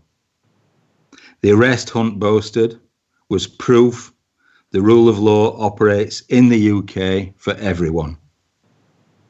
And yet this same man declared Thursday that the British press had a, quote, right to report leaks from the UK's National Security Council because, and I quote again, that is what happens in a free press. By helping truth to prevail, a free media ultimately helps us all to flourish. Now, Hunt was speaking while in Ethiopia, marking World Press Freedom Day. At the same time, Assange was telling Westminster Magistrates Court, I do not wish to surrender myself for extradition for doing journalism, which has won many, many awards and protected many, many people. For Hunt, of course, revealing the sordid infighting within the Conservative Party is legitimate, even helpful for his career. Exposing war crimes is not. Now, more important for Britain's ruling class than the exercise of state power is the collusion of the media, of the Labour Party, the trade unions, and the pseudo-left groups in what is the first great political crime of the 21st century. It's not necessary to remind anyone listening tonight, I'm sure, of the venal role played by the media, liberal newspapers like The Guardian above all, who have spent years denigrating Assange. Labour leader Jeremy Corbyn, moreover, has done nothing other than issuing a 21-word tweet opposing Assange's extradition to the US on the day of his arrest. Within 48 hours, however, he had joined his party's right wing in declaring support for Assange being sent to Sweden. Now, this is despite no charges having ever been brought in Sweden and with no extradition warrant existing. The Labourites' hope is that this will change so that they can assume the role of Pontius Pilate and claim to have washed their hands of Assange's fate. And for the record, it took the Socialist Party and the Socialist Workers' Party even less time than Corbyn to fall into line behind this demand. Now, I want to speak briefly on one incident that illustrates how these forces facilitate the state persecution of Julian Assange. On Friday night, the National Union of Journalists held its own event to mark World Press Freedom Day in London. No one on the panel so much as mentioned Julian Assange, locked in a cell just an hour's distance away. Corbyn, for his part, sent a film message in which he praised, quote, journalists prepared to go more than an extra mile to find out the truth so the rest of us might know, but also maintain silence on Assange. Now, when they were challenged by angry members of the audience, NUJ General Secretary Michelle Stanistreet replied that to focus on Assange would be, quote, offensive to the memory of the journalists who have been killed all over the world. She should explain to us, all of us, how it is offensive to anyone's memory to demand action to prevent Assange himself possibly being executed. For his part, the former NUJ president, Tim Dawson, offered the caveat that, and I quote again, there are journalists who have some issues with Julian Assange. Indeed, there are many such despicable journalists. Now, these are the forces marshalled against Assange and the heroic whistleblower Chelsea Manning. But a far more powerful social force is being mobilised in defence of Assange and in ever greater numbers that will really decide his fate. For millions of workers in Britain and internationally, the hostility of the official parties and the media to Assange is only proof of the significance of his exposing imperialist war crimes and conspiracies against the world's peoples. Thursday's court protest in the UK was joined by some who had travelled from countries all over the world. They included around 80 yellow vest protesters from France who came by coach after attending May Day demonstrations in Paris that were brutally attacked by riot police under instructions from Macron, the president of the rich. One told our reporters, for us, he, Assange that is the first yellow vest, a person that was willing to fight against the government for peace and freedom. Today's protest is a symbol of the fight for freedom. We are talking about human rights. We are talking about justice. We are talking about how we can live in a better society. Assange has brought to light information that can stop wars. Now, these comments express a fundamental truth. Internationally, the most conscious representatives of the working class, those struggling to survive and opposed to the existing social order, are with Assange. It is the task of the International Committee, one that we are determined to carry out, to mobilise this immense social force. We will provide workers and young people with a socialist perspective on which to secure freedom for Assange and Manning as the spearhead of the fight against war, state repression, and the malignant growth of social inequality. Thank you, comrades. Thank you so much, Chris. Before we move on to our next speaker, I want to make a special appeal to all our listeners for donations for the World Socialist website. The WSWS, which provides an almost daily analysis and perspective of what is rapidly moving and complex political events taking place on a world scale, is without a doubt indispensable to tens of thousands of ordinary people internationally. Not only does it speak the truth about these events, but it provides a voice for workers and young people. But it requires many resources to sustain posting 6 days a week, almost 52 weeks a year. We are financed only by workers, professional people, young people, and our members and supporters. We receive no government or corporate backing, no state funding. So I appeal to you to consider how much you could donate on a either one-off basis or a monthly basis. But I would also urge you to donate as generously as you possibly can. To donate, you can go to the front page of the World Socialist website or to the link which is showing on your screen at the moment, and go to donate to the WSWS link. And I thank you in anticipation and advance for your donations. Our next speaker, joining us from Montreal, is Comrade Keith Jones. Keith is the National Secretary of the Socialist Equality Party in Canada. In addition to the extremely important work he carries out in that country, Keith writes extensively on South Asia, analysing the political situation on the subcontinent and the struggles of workers in India and Bangladesh. He also reports on the growing crisis in the Middle East, in particular Iran, and the growing threat of war against that country. I'd like to welcome Comrade Keith. Greetings, comrades and friends. Central to the perspective and revolutionary strategy of the International Committee of the Fourth International is the recognition that the same systemic global capitalist breakdown that is impelling the imperialist powers to aggression and war is fueling social revolution. In the Middle East and North Africa, this combined process is palpable.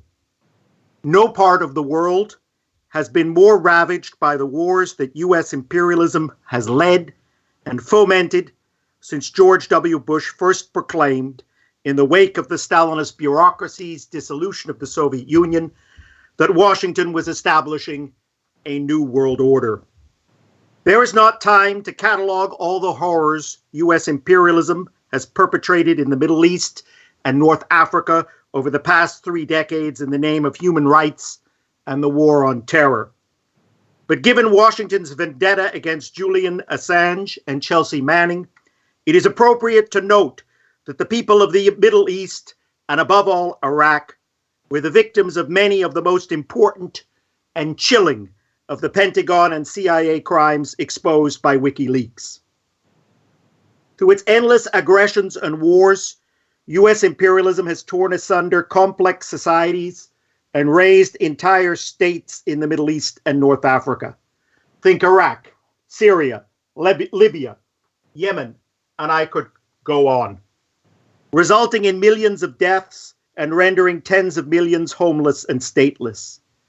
The expenditure of vast amounts of blood and treasure, to use Barack Obama's expression, in establishing unbridled U.S. domination over the world's principal oil exporting regions is also bound up with social devastation in America.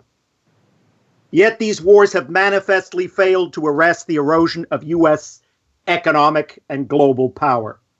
Nevertheless, U.S. imperialism, concentrating within itself all the decadence, parasitism, and criminality of an outmoded social order, can't help itself. It is preparing for new and expanded wars in the Middle East, although it well recognizes that the next crapshot threatens to ignite a regional or even world war.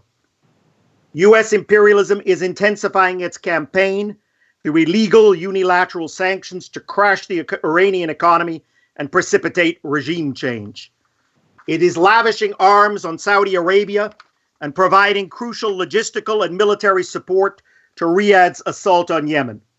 It is fanning Israeli aggression, giving legal recognition to Israel's annexation of the Golan Heights. And U.S. military forces continue to control large swaths of eastern Syria, including its major oil fields, so as to strangle Syria economically and prepare fresh aggression.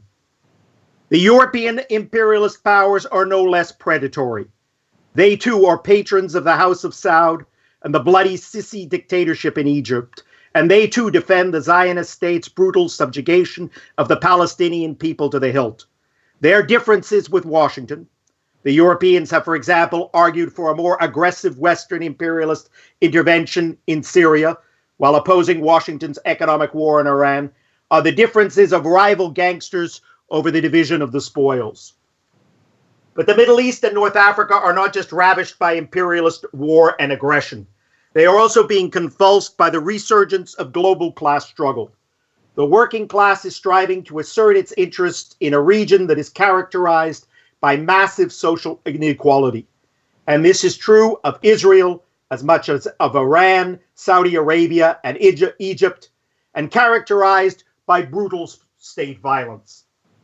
The 2011 NATO war in Libya and the US's deployment of al-Qaeda-aligned Islamists against the Syrian regime were imperialism's response, or at least a key element in its response, to the Arab Spring, to the initial upsurge in class struggle engendered by the 2008 global economic crisis. Above all, the working class led uprisings that chased from power the imperialist clients Hosni Mubarak in Egypt and Ben Ali in Tunisia. Since 2018, there has been a fresh wave of working class struggle across the region.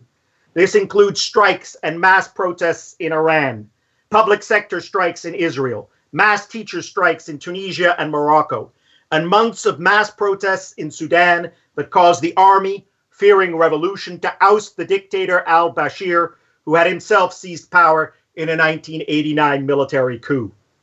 Of especial significance are the developments in Algeria, where a venal, imperialist-backed regime that has for decades looted the country's wealth is, in the face of mass working-class unrest, attempting a cosmetic makeover by retiring the longtime president Abdelaziz Bouteflika. The upsurge of the working class in Algeria and across the region raises crucial issues and questions of revolutionary perspective and strategy. Above all, the necessity of politically arming the working class with the program of permanent revolution. The democratic and social aspirations of the masses, from the eradication of landlordism and the establishment of genuine equality among working people of all ethnicities and religions, to freedoms from imperialism, will only be realized through socialist revolution. The working class in every country must forge its political independence, rally the toilers behind it in a struggle against imperialism and all factions of the national bourgeoisie and for workers' power, and unite and coordinate its struggles with those across the region and around the world. Here, the lessons of the 2011 Egyptian revolution are pivotal. It was the working class that drove Mubarak from power, but the revolution was subsequently derailed. Forces like the pseudo-left revolutionary socialists worked systematically to tie the working class to the Egyptian bourgeoisie and its states by urging support for a democratic transition, led first by the purportedly progressive section of the military, then Morsi and his Muslim Brotherhood, and finally the Tamarod, which boosted Sisi as a Democrat, thereby blazing the path for the military's return to power. Similarly, in Algeria today, pseudo-left groups like the Pabloite Socialist Workers' Party are seeking to forestall revolution and subordinate the working class to the bourgeoisie and imperialism by championing the call for a constituent assembly. That is, a reshuffling of the personnel of the current regime under cover of flowery constitutional promises. To prevent this trap from being sprung, the most class-conscious workers and youth must fight for the building of workers' committees of action, independent of the government and its allied trade unions, to coordinate opposition to military police repression and austerity, and as the future organs of workers' state power, and, above all, to build a revolutionary Marxist party to guide the struggle for the political independence of the working class and socialism. Invariably, those forces, political forces that demand in the name of democracy that the working class be subordinated to the bourgeoisie and petty bourgeoisie, are tied politically and materially to imperialism. Take the example of Turkey, where the comrades of the Socialist İşçilik are fighting to found a section of the International Committee of the Fourth International. In the name of defending democracy against Erdogan's Islamist authoritarian regime, the Turkish pseudo-left is supporting right-wing capitalist parties oriented to NATO, the European Union, and U.S. imperialism. The Republican People's Party and the People's Democratic Party. The former is the party of the traditional Kemalist capitalist ruling elite and is complicit in all its crimes, including bloody coups directed against the working class and the Turkish bourgeoisie's brutal 35-year counterinsurgency war against the Kurdish people. The HDP, or People's Democratic Party, is the political front of the Kurdish nationalist PKK, which in the 1980s launched armed struggle in the name of socialism, but like such bourgeois national movements around the world, has since 1991 orientated to imperialism. It supported the 1991 Gulf War and the 2003 invasion of Iraq. And in Syria, its offshoot, the YPJ, has served for the past 4 years as Washington's principal proxy army. The travails of the people of the Middle East over the past century demonstrate that there can be no struggle for democracy outside the struggle against imperialism, the principal bastion of reaction in the Middle East. And there can be no struggle against imperialism outside the mobilization of the working class in the struggle for socialism. In conclusion, workers around the world must oppose the U.S. regime change offensive against Iran and all imperialism's predations in the Middle East, and actively support the struggle of their class brothers and sisters across the region. The workers of North America and Europe have a special responsibility in this regard. In opposing war and developing the class struggle, they will be striking a blow for the liberation of the masses of the Middle East. Just as when the workers of Algeria rebel against that country's venal national bourgeois regime, they are striking blows against Macron and Trump.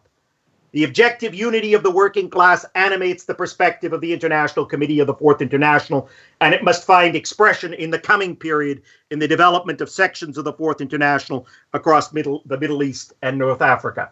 Thank you. Thanks very much, Keith. Our next speaker is Comrade Bill Van Auken. Bill is the Latin American editor for the World Socialist website and member of the National Committee of the Socialist Equality Party in the United States. He has written extensively for the WSWS on developments in Latin America, as well as regular commentary and perspectives on American foreign policy, and is widely and well known for his articles and insightful perspectives. Bill joins us today from New York. Thank you, Cheryl. Dear comrades and friends, as we mark May Day 2019, the resurgence of the class struggle and the growing support for socialism and the working class developed the world over in inseparable conflict with a turn by the capitalist ruling elites towards war and fascist reaction. Nowhere is this truer than in Latin America, where some 650 million people confront the deepest social inequality on the planet. The region's governments, both the increasing number controlled by the extreme right and those still posturing as left nationalists, the dwindling remnants of the so-called pink tide, have placed the full burden of the continent's economic and social crises onto the backs of the working class. The struggle against war and reaction is posed with the greatest urgency by the mounting threat of a direct U.S. military intervention in Venezuela. The Trump administration has sharply escalated its regime change operation with this week's abortive coup attempt by Juan Guaidó, the right-wing and U.S.-financed political non-entity who serves as the puppet of U.S. intervention. Guaidó's call for the military to rise up and overthrow the Maduro government proved an abject failure. It neither provoked a split in the armed forces nor elicited any significant popular support. Nonetheless, the threats of new and even bloodier provocations, as well as a direct U.S. military attack, only grow stronger by the day. Yesterday, the head of the U.S. Southern Command, Admiral Fowler, flew to Washington to brief top administration officials on U.S. military options in Venezuela.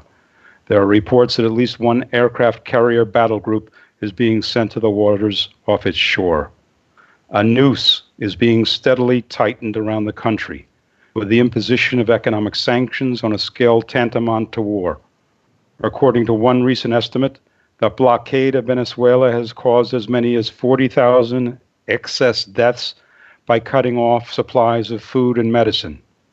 To add insult to injury, in February, Washington attempted to use trucks bearing a pittance worth of food as a kind of modern-day Trojan horse to provoke a military confrontation on the Venezuela-Colombia border. In its brazenness and criminality, the assault on Venezuela recalls the darkest chapters of U.S. imperialism's prolonged history of military aggression, exploitation, and police state repression in Latin America. John Bolton and others in the Trump administration have bragged that they are, quote, dusting off the Monroe Doctrine. This nearly two-century-old canon of U.S. foreign policy was issued originally to warn the reactionary imperialist powers of Europe not to attempt recolonization of the Americas. With the rise of U.S. imperialism, however, it became an all-purpose justification for military interventions and occupations to defend the interests of U.S.-based banks and corporations. Under the filthy flag of the Monroe Doctrine, Washington has launched no less than 50 direct U.S. military interventions in the hemisphere. Today, this doctrine has been resurrected in an even more sinister form. It has been invoked by Washington to blame Russia, China, and Cuba for stalling the Venezuela regime change operation by providing loans and aid.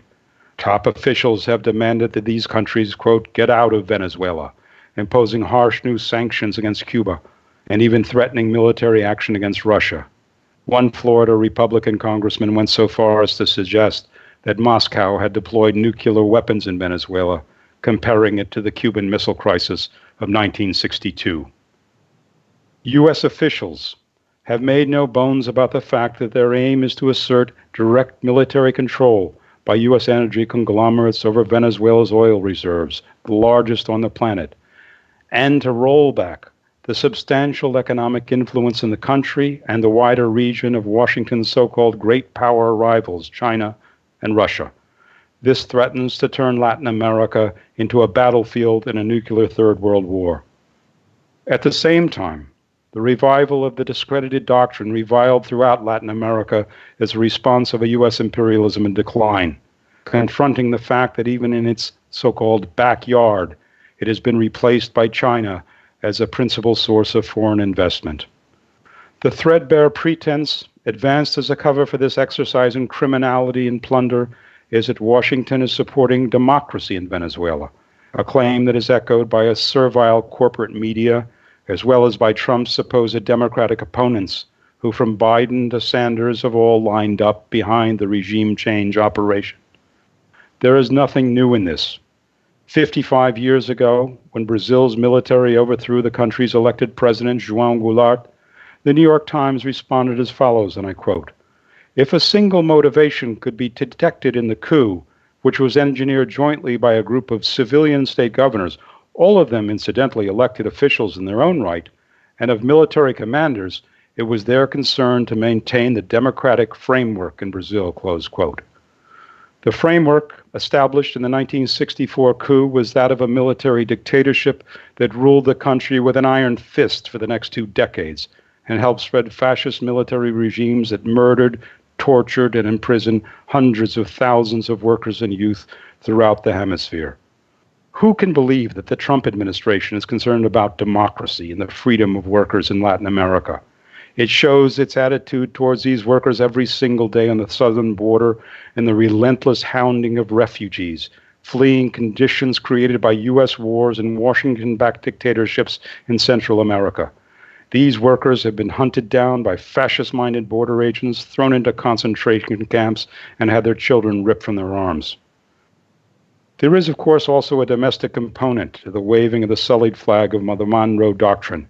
It is inseparably linked to the Trump administration's attempt to make the centerpiece of its 2020 re-election drive a fascistic campaign against socialism, which it attempts to blame for the social deprivation in Venezuela created by the world capitalist crisis, punishing U.S. sanctions, and the pro-capitalist policies of the bourgeois government of Maduro.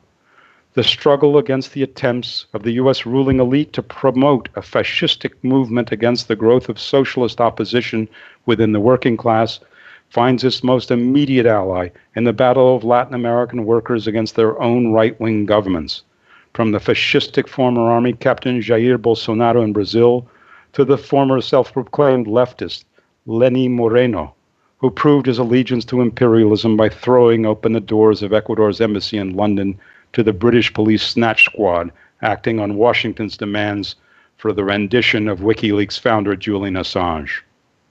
As the recent strike wave of tens of thousands of Mexican workers in the maquiladoras in Matamoros demonstrated so powerfully, the working class, objectively joined in a common process of production across national boundaries, can find a way forward only through the conscious unification of U.S. and Latin American workers in a struggle to defeat their common enemies, the transnational banks and corporations, U.S. imperialism, and the region's national ruling oligarchies.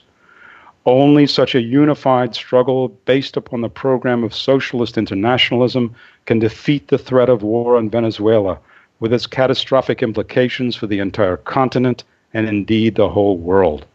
This struggle must be prepared and led.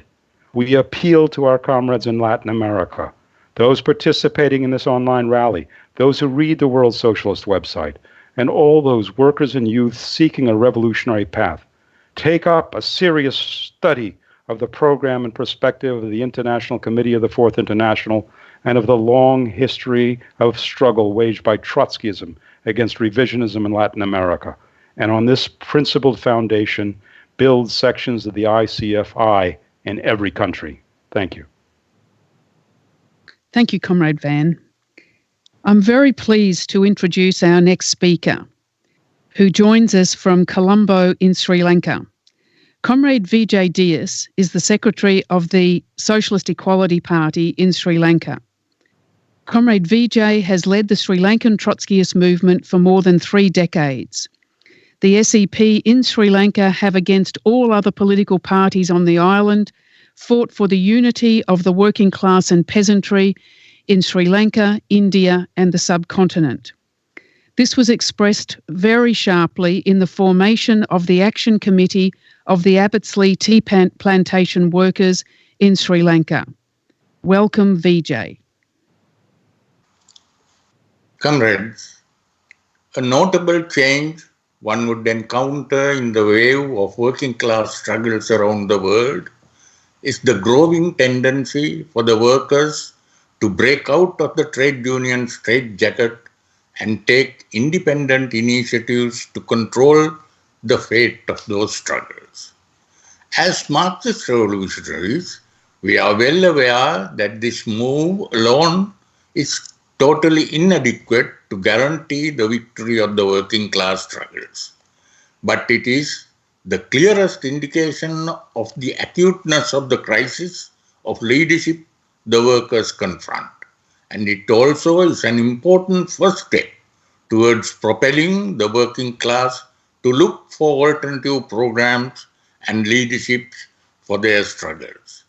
Trotsky wrote in the founding document of the Fourth International, the Transitional Program and the Tasks of the Fourth International, that the crisis of humanity is characterized by the crisis of revolutionary leadership of the working class. Not every day the workers become aware of this crisis. It is the time of acute crisis of political system that the whole system as a whole, that they start to realize the crisis and turn to find alternative solutions. We now live in such a period of history, and we are the only movement that fought against all those who wrote off the historical revolutionary role of the working class in leading humanity out of this capitalist morass. In this struggle, we prepared ourselves to undertake the task to provide the program and leadership the workers everywhere are searching for. This is the secret behind the new experiences that all the sections of the International Committee of the Fourth International now go through in every continent. Our recent experiences have been a powerful vindication of the intersection of the objective developments of the class struggle and the perspectives of the World Trotskyist movement. Mexican Matamoros workers launched their struggle, defying dictates of the union leaders, and attracted wide support from the youth, students, professional sections, and middle class. They all were unhesitant in sending greetings to Detroit Conference of Rank and File Committee of Workers called by the Socialist Equality Party in US. The turn to forge the internationalist unity of the workers in struggle is explicit in this action, and only the Trotskyist movement is prepared to provide this a socialist orientation. In the same way, the workers of the Action Committee founded by the Sri Lankan SGP at Abosley Estate during the 100,000 strong plantation workers strike joined a picket held to demand the release of Julian Assange and Chelsea Manning, imprisoned for exposing military crimes of imperialist powers. They also passed a resolution to that effect and came forward to take their place in the international campaign waged by the ICFI and the WSWS. These developments cannot be treated as some isolated phenomena peculiar to these countries. These are symbolic of the revolutionary potential contained in the general development of the unfolding struggles of the objective international class, the working class. Whether it is the teachers throughout US, or the Yellow Vest movement in France, or the workers in closer India, where we saw a general strike of several million public sector workers not many months ago, the social conditions and political issues confronted by workers are very much similar. The generalization of social conditions of workers of developed countries as well as the historically backward countries is the product of the protracted global breakdown of the capitalist economy, which surfaced initially as a collapse of the huge financial conglomerates in 2008. This has created unbearable social polarization in every country, even in China, where boasts of unhindered rise of capitalist development under the descendants of the Stalinist bureaucracy are fast fading. It is this global crisis of capitalism that impelled the right-wing turn of the ruling elites. Washington takes the lead among the imperialist powers in preparation for a war at whatever cost to the humanity, to reassert its lost world hegemony. The continuation of the pivot to Asia that began under Barack Obama is now accelerated under Donald Trump, integrating India and Sri Lanka more closely into the aggressive military strategy against China. Under these conditions, the historic significance of the perspective of the ICFI and the SGP for a union of socialist republics of South Asia has assumed unprecedented relevance today. This situation is clearly exposed in the tragic events that took place 2 weeks ago in Sri Lanka, where more than 250 men, women and children perished, while no less than 500 got seriously injured. The foremost reason that invited the reactionary terrorist bomb attack to Sri Lanka, organized by the ISIS in collaboration with a small group of Sri Lankan Muslim youth, is the close collaboration of Sirisena Wickremesinghe government with US-led war strategy that already has played the vast destruction of life and social conditions in Middle East. All the evidence surfaced so far indicate that government knew about the terrorist attack well in advance, but did not do anything to prevent it because it calculated that such a provocation to be used to create further divisions among the Sri Lankan workers and the oppressed who are threatening vigorously to fight back. Sri Lankan Defence Secretary Hemmasiri Fernando let the cat out of the bag when he told BBC correspondent that they did not expect attacks to be of this magnitude. Unintentionally though, the statement revealed that government desired the provocation, but a smaller scale. The involvement of ISIS, which faced defeat in the futile adventure against the major powers and was driven out of Syria, made the terrorist attack go beyond the despicable expectations of the ruling elite of Sri Lanka.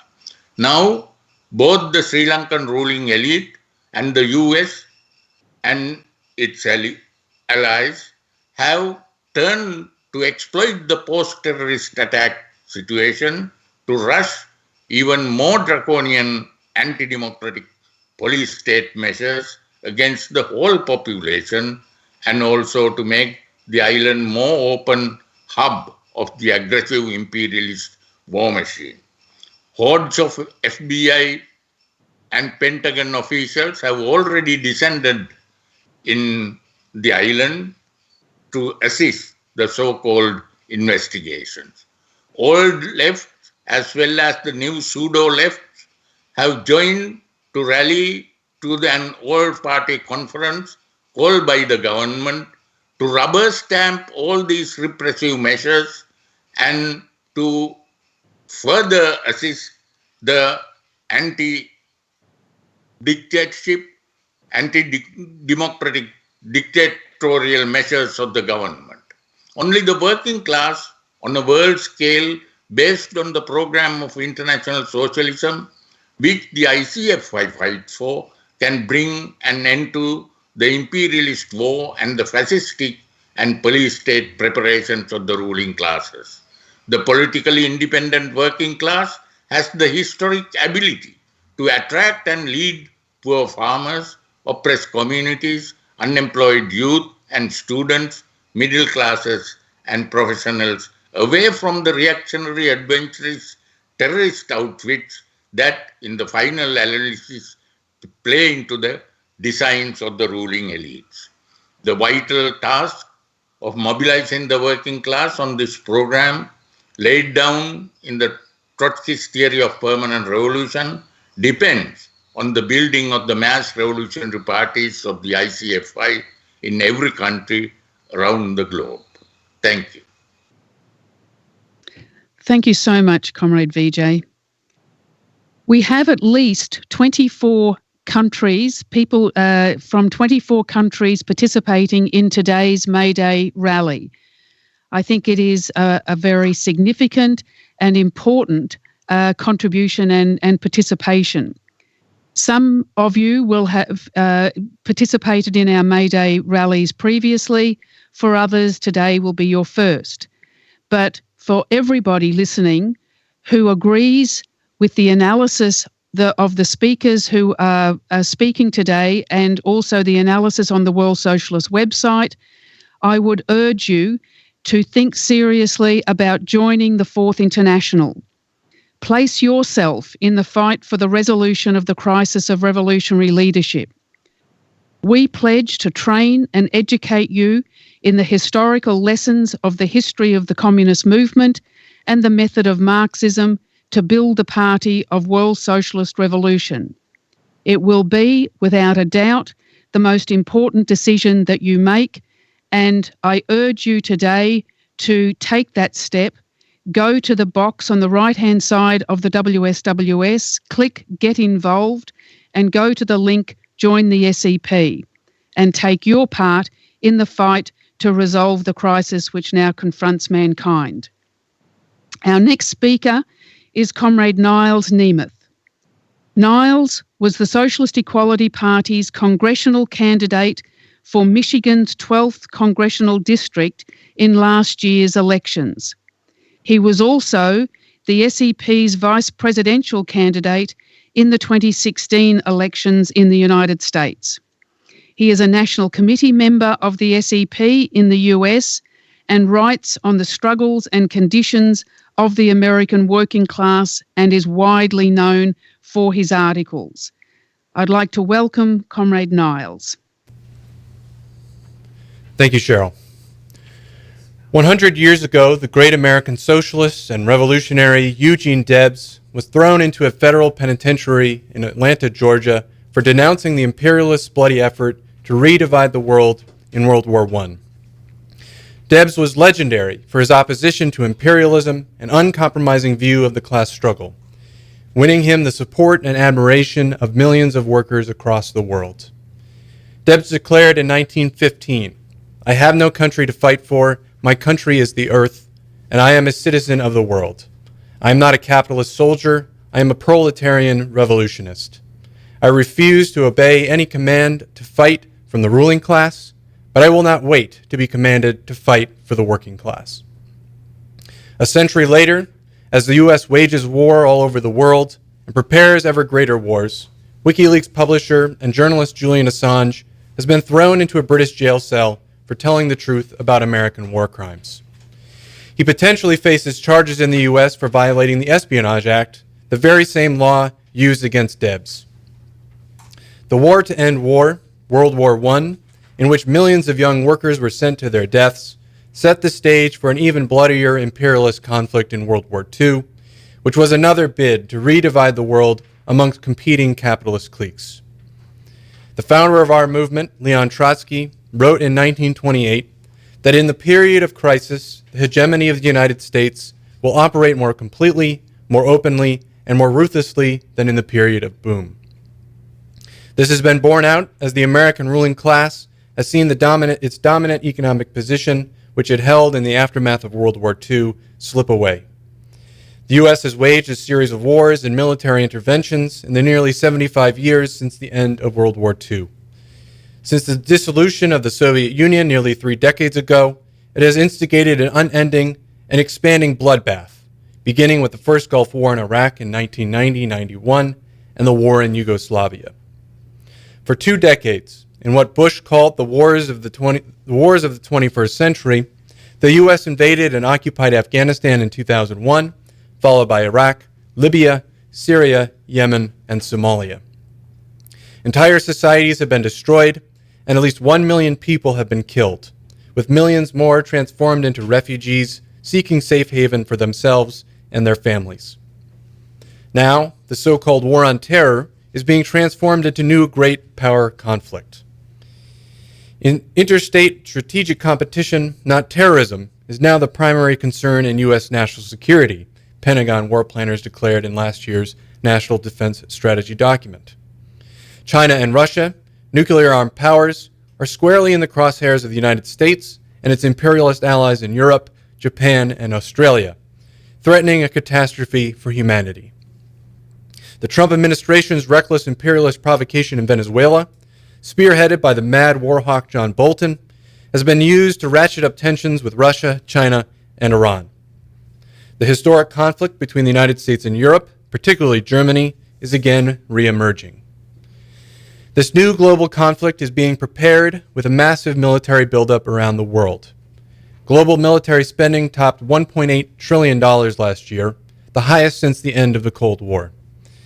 The U.S. once again led the way in 2018, spending $649 billion on its military, as much as the next 8 countries combined, accounting for more than a third of the world's military spending. This trend is set to continue. Trump has signed a $686 billion budget for 2019 and is requesting $718 billion for the Pentagon in 2020.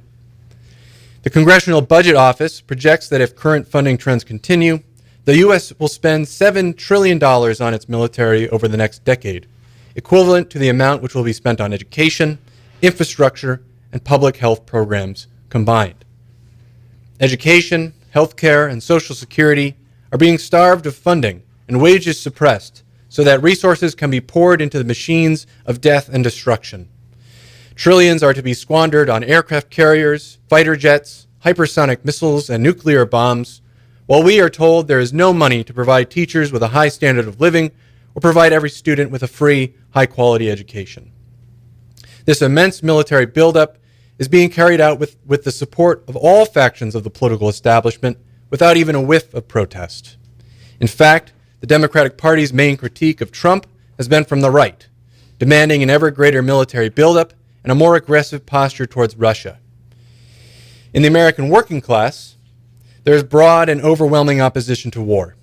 16 years ago, there were mass demonstrations in the United States and around the world over the bloody, illegal operation in Iraq.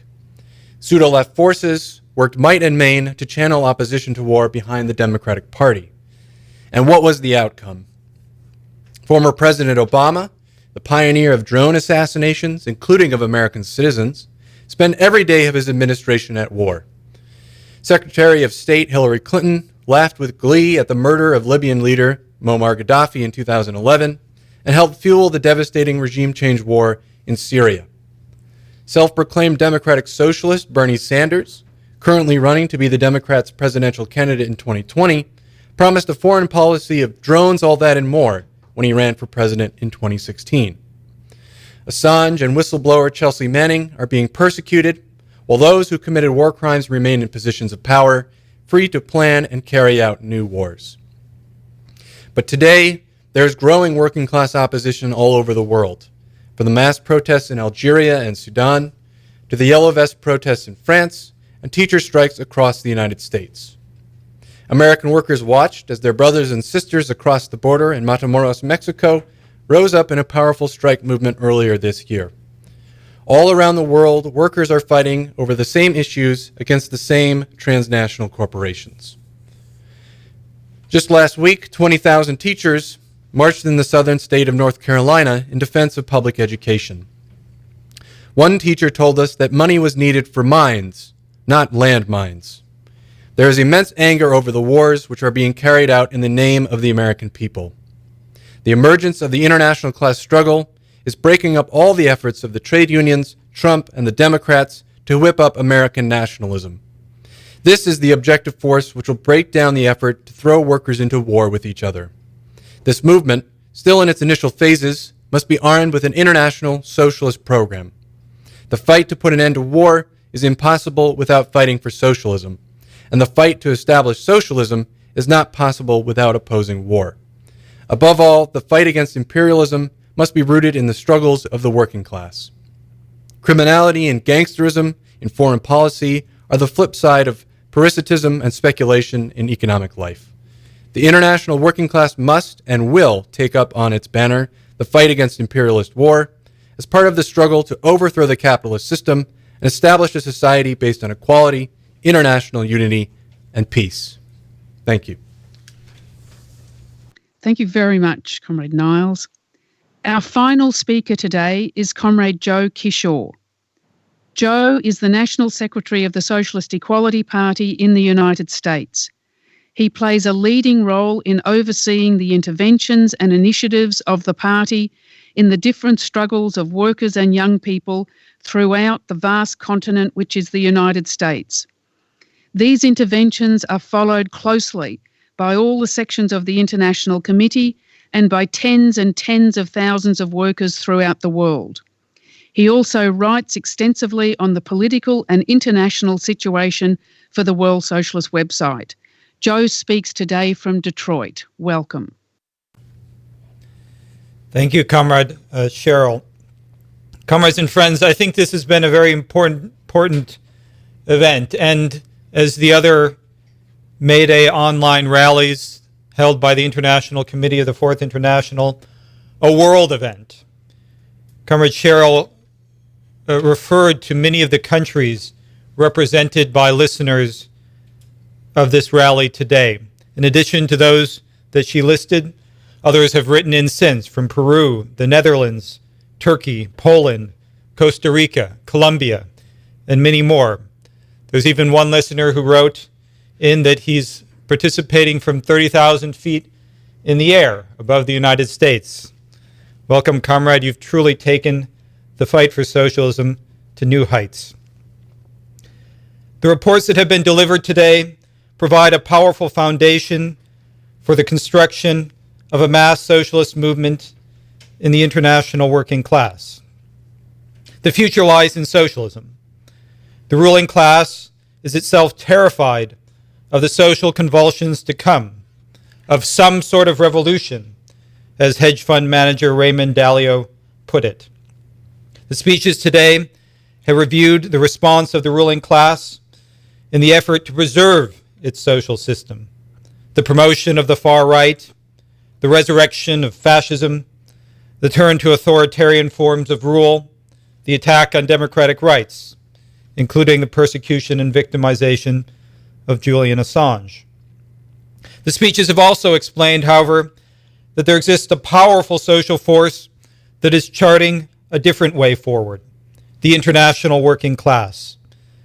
They have reviewed some of the most significant struggles, just the countries that have been mentioned today that have seen significant strikes and protests over the past year include France, Algeria, China, Germany, Belgium, Poland, Portugal, Israel, Iran, Egypt, Tunisia, South Africa, Sri Lanka, India, Sudan, and of course, in the United States. There is growing interest in socialism. Not since the 1930s has there been such widespread revulsion among masses of people directed against the entire social and economic system. These two processes are driven by powerful objective forces. At the time of the dissolution of the Soviet Union, which was long anticipated by the Trotskyist movement, the ideologists of capitalism proclaimed the end of history. Within the milieu of left or pseudo-left academia, which had been oriented towards Stalinism, the transformation of the bureaucratic apparatus into a new oligarchy was seized on as an occasion to abandon any commitment to the transformation of social relations, let alone Marxism. The common conception was that the collapse of the USSR signified the triumph of capitalism.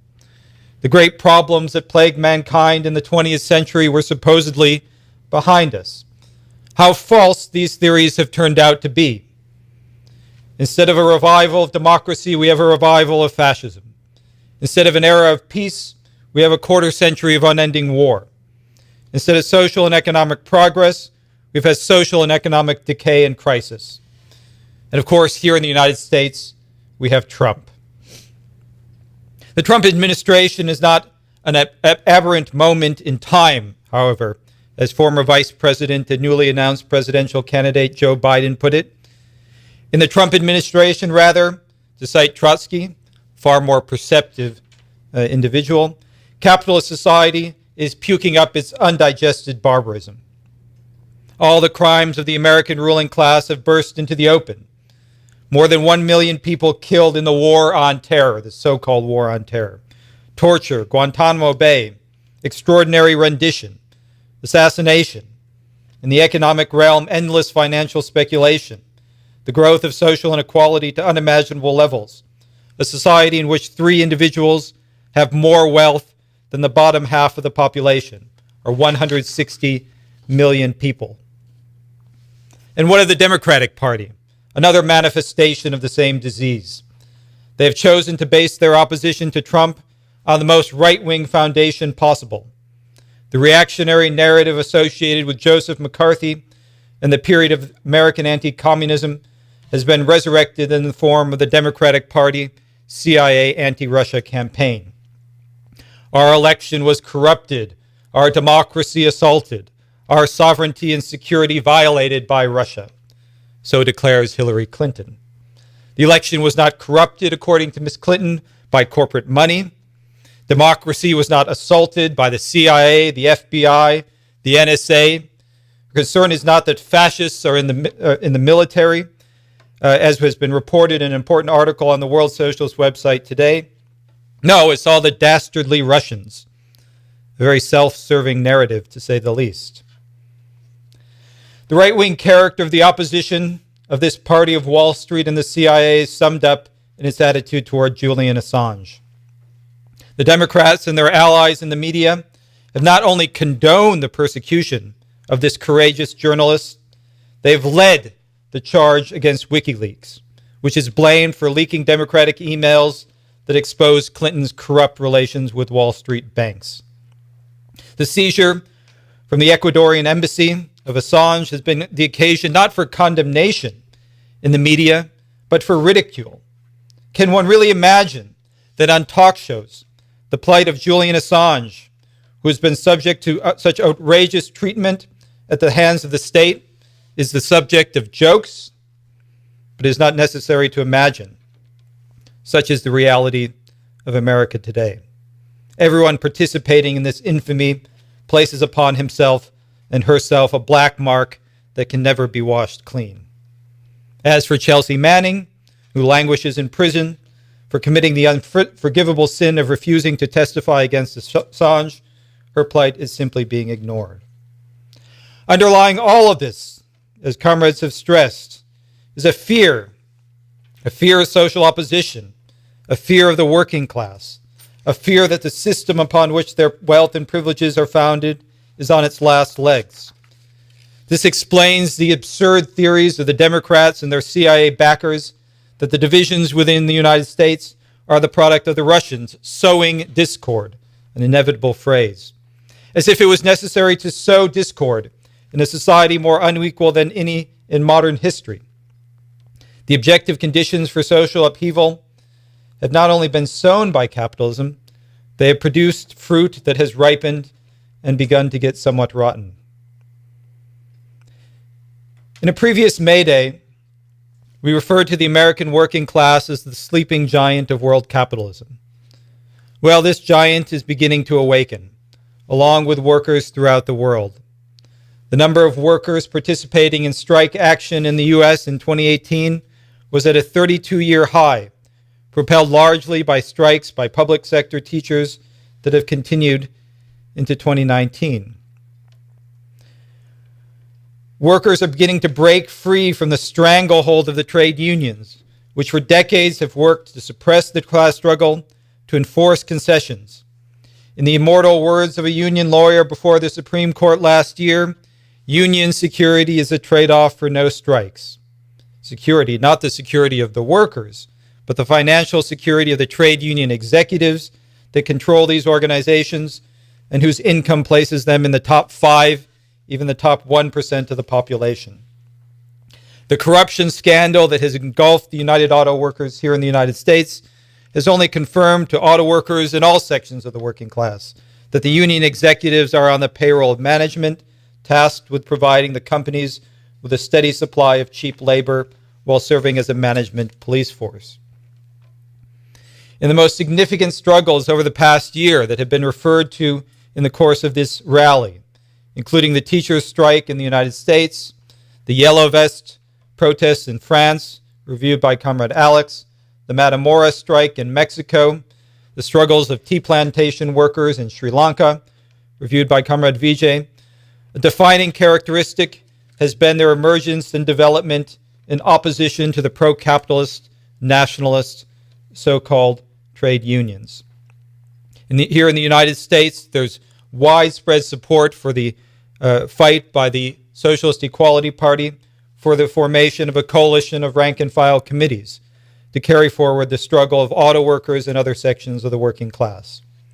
Indeed, the objective impulse of the struggles of workers in this country and around the world is toward a political general strike, requiring the formation of new organizations, rank-and-file factory and action committees, drawing together all sections of the working class in a fight for power and against the capitalist system. Now, the development of the class struggle is in its initial stages. The most critical task in the United States and internationally is the construction of a revolutionary leadership. As David North stressed in opening this meeting, the contradictions of capitalism are creating the conditions for the renewal of a mass working class movement. The development of the struggles of the working class are coming into increasing combination and intersection with the political practice of our own movement. The task of the International Committee of the Fourth International is not only to interpret the world, but on the basis of this understanding, to change it. This means an unrelenting fight in the working class for genuine socialist politics. Under conditions of growing social unrest, the ruling class brings forward safety valves, political mechanisms to channel opposition, contain it within acceptable parameters. Thus, one has Bernie Sanders, whose role is to cover up a warmongering party with a thin veneer of social reforms that it has no intention of implementing. The Alexandria Ocasio-Cortezes, internationally the Jeremy Corbyns, the pseudo-left Syriza in Greece, Podemos in Spain, the Left Party in Germany. Comrade Chris referred to the cowardly silence of Jeremy Corbyn on the persecution of Assange. Well, it's repeated as well by Sanders. Sanders tweeted the other day on the occasion of World Press Freedom Day, a monumental exercise in hypocrisy. Sanders tweeted that journalists should never have to fear for their lives as they do their work. He said nothing about Sanders. His Twitter, actually, if you review all the comments, say free Julian Assange. They're all critical. Why are you not speaking about Sanders? Speaking about Assange, Sanders has said nothing. He's maintained a cowardly silence as well. Of course, this is the line of the Democratic Party. To the extent that such figures actually talk about socialism, and generally they run away from the word as much as possible, they claim that it can be achieved without any challenge to the existing political institutions of the capitalist state, without any fundamental reorganization of economic life, without any challenge to imperialism. The Socialist Equality Party insists that genuine socialism is based on the principle of social equality, that the vast sums of wealth monopolized by the rich through the exploitation and immiseration of the working class must be seized and directed toward the satisfaction of social needs. Socialism is international, based on the principle that workers in every country have the same social interests and the same class enemies. We reject the poisonous nationalism being promoted by the ruling class to divide workers against each other and justify the monstrous persecution of immigrants and refugees. Socialism is inseparable from the fight against imperialist war, which threatens to engulf the globe in nuclear catastrophe. The socialist movement will intensify its campaign to defend and free Julian Assange, Chelsea Manning, and all those who have been victimized for opposing imperialist war and the policies of the capitalist elite. Genuine socialism is based on the interests of the working class, the vast majority of the world's population. The growth of the class struggle has exploded all the reactionary theories of the privileged representatives of the upper middle class, the purveyors of identity politics, and the theories of postmodernism, that the working class is dead, that it is no longer a revolutionary force, that the central divisions in the modern society are not class divisions, but divisions of race and gender. And genuine socialism is revolutionary. We propose not mild reforms, which the ruling class will not tolerate, but revolution, the overthrow of capitalist property relations through the establishment of democratic control over the giant banks and corporations. Since its founding more than 80 years ago by Leon Trotsky, the co-leader with Lenin of the Russian Revolution, the Fourth International has fought for revolutionary socialist internationalism against Stalinism, social democracy, and all perversions of Marxism. Trotskyism is the socialism of today, embodied in the International Committee of the Fourth International and comprised of socialist equality parties throughout the world. Call on all of those listening to take the necessary conclusion of what you have heard today and make the decision to join and build the International Committee of the Fourth International. Thank you, Comrade Joseph. In thanking Comrade Joe today, I also want to thank all the speakers who have presented such important, accessible, insightful, and educative reports about the many aspects of the crisis and tasks which confront the working class on an international scale. But most importantly, I want to thank all our listeners today who have attended this rally for your attention and your participation in what is a vital and decisive event for the political education of the working class. Your comments and input have been welcomed and valued.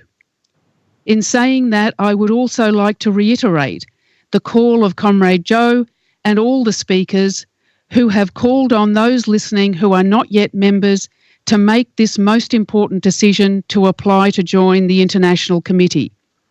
The political situation is fraught with dangers, but it also has within it enormous opportunities, potential, and possibilities. The building of the revolutionary leadership of the working class is the most important task facing mankind today.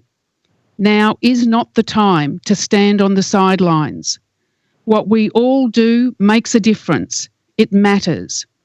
And so, with the conclusion of this rally, I would urge you to write into the WSWS, take this decisive step and apply to join our party. Thank you very much for your attendance and your participation, and goodbye.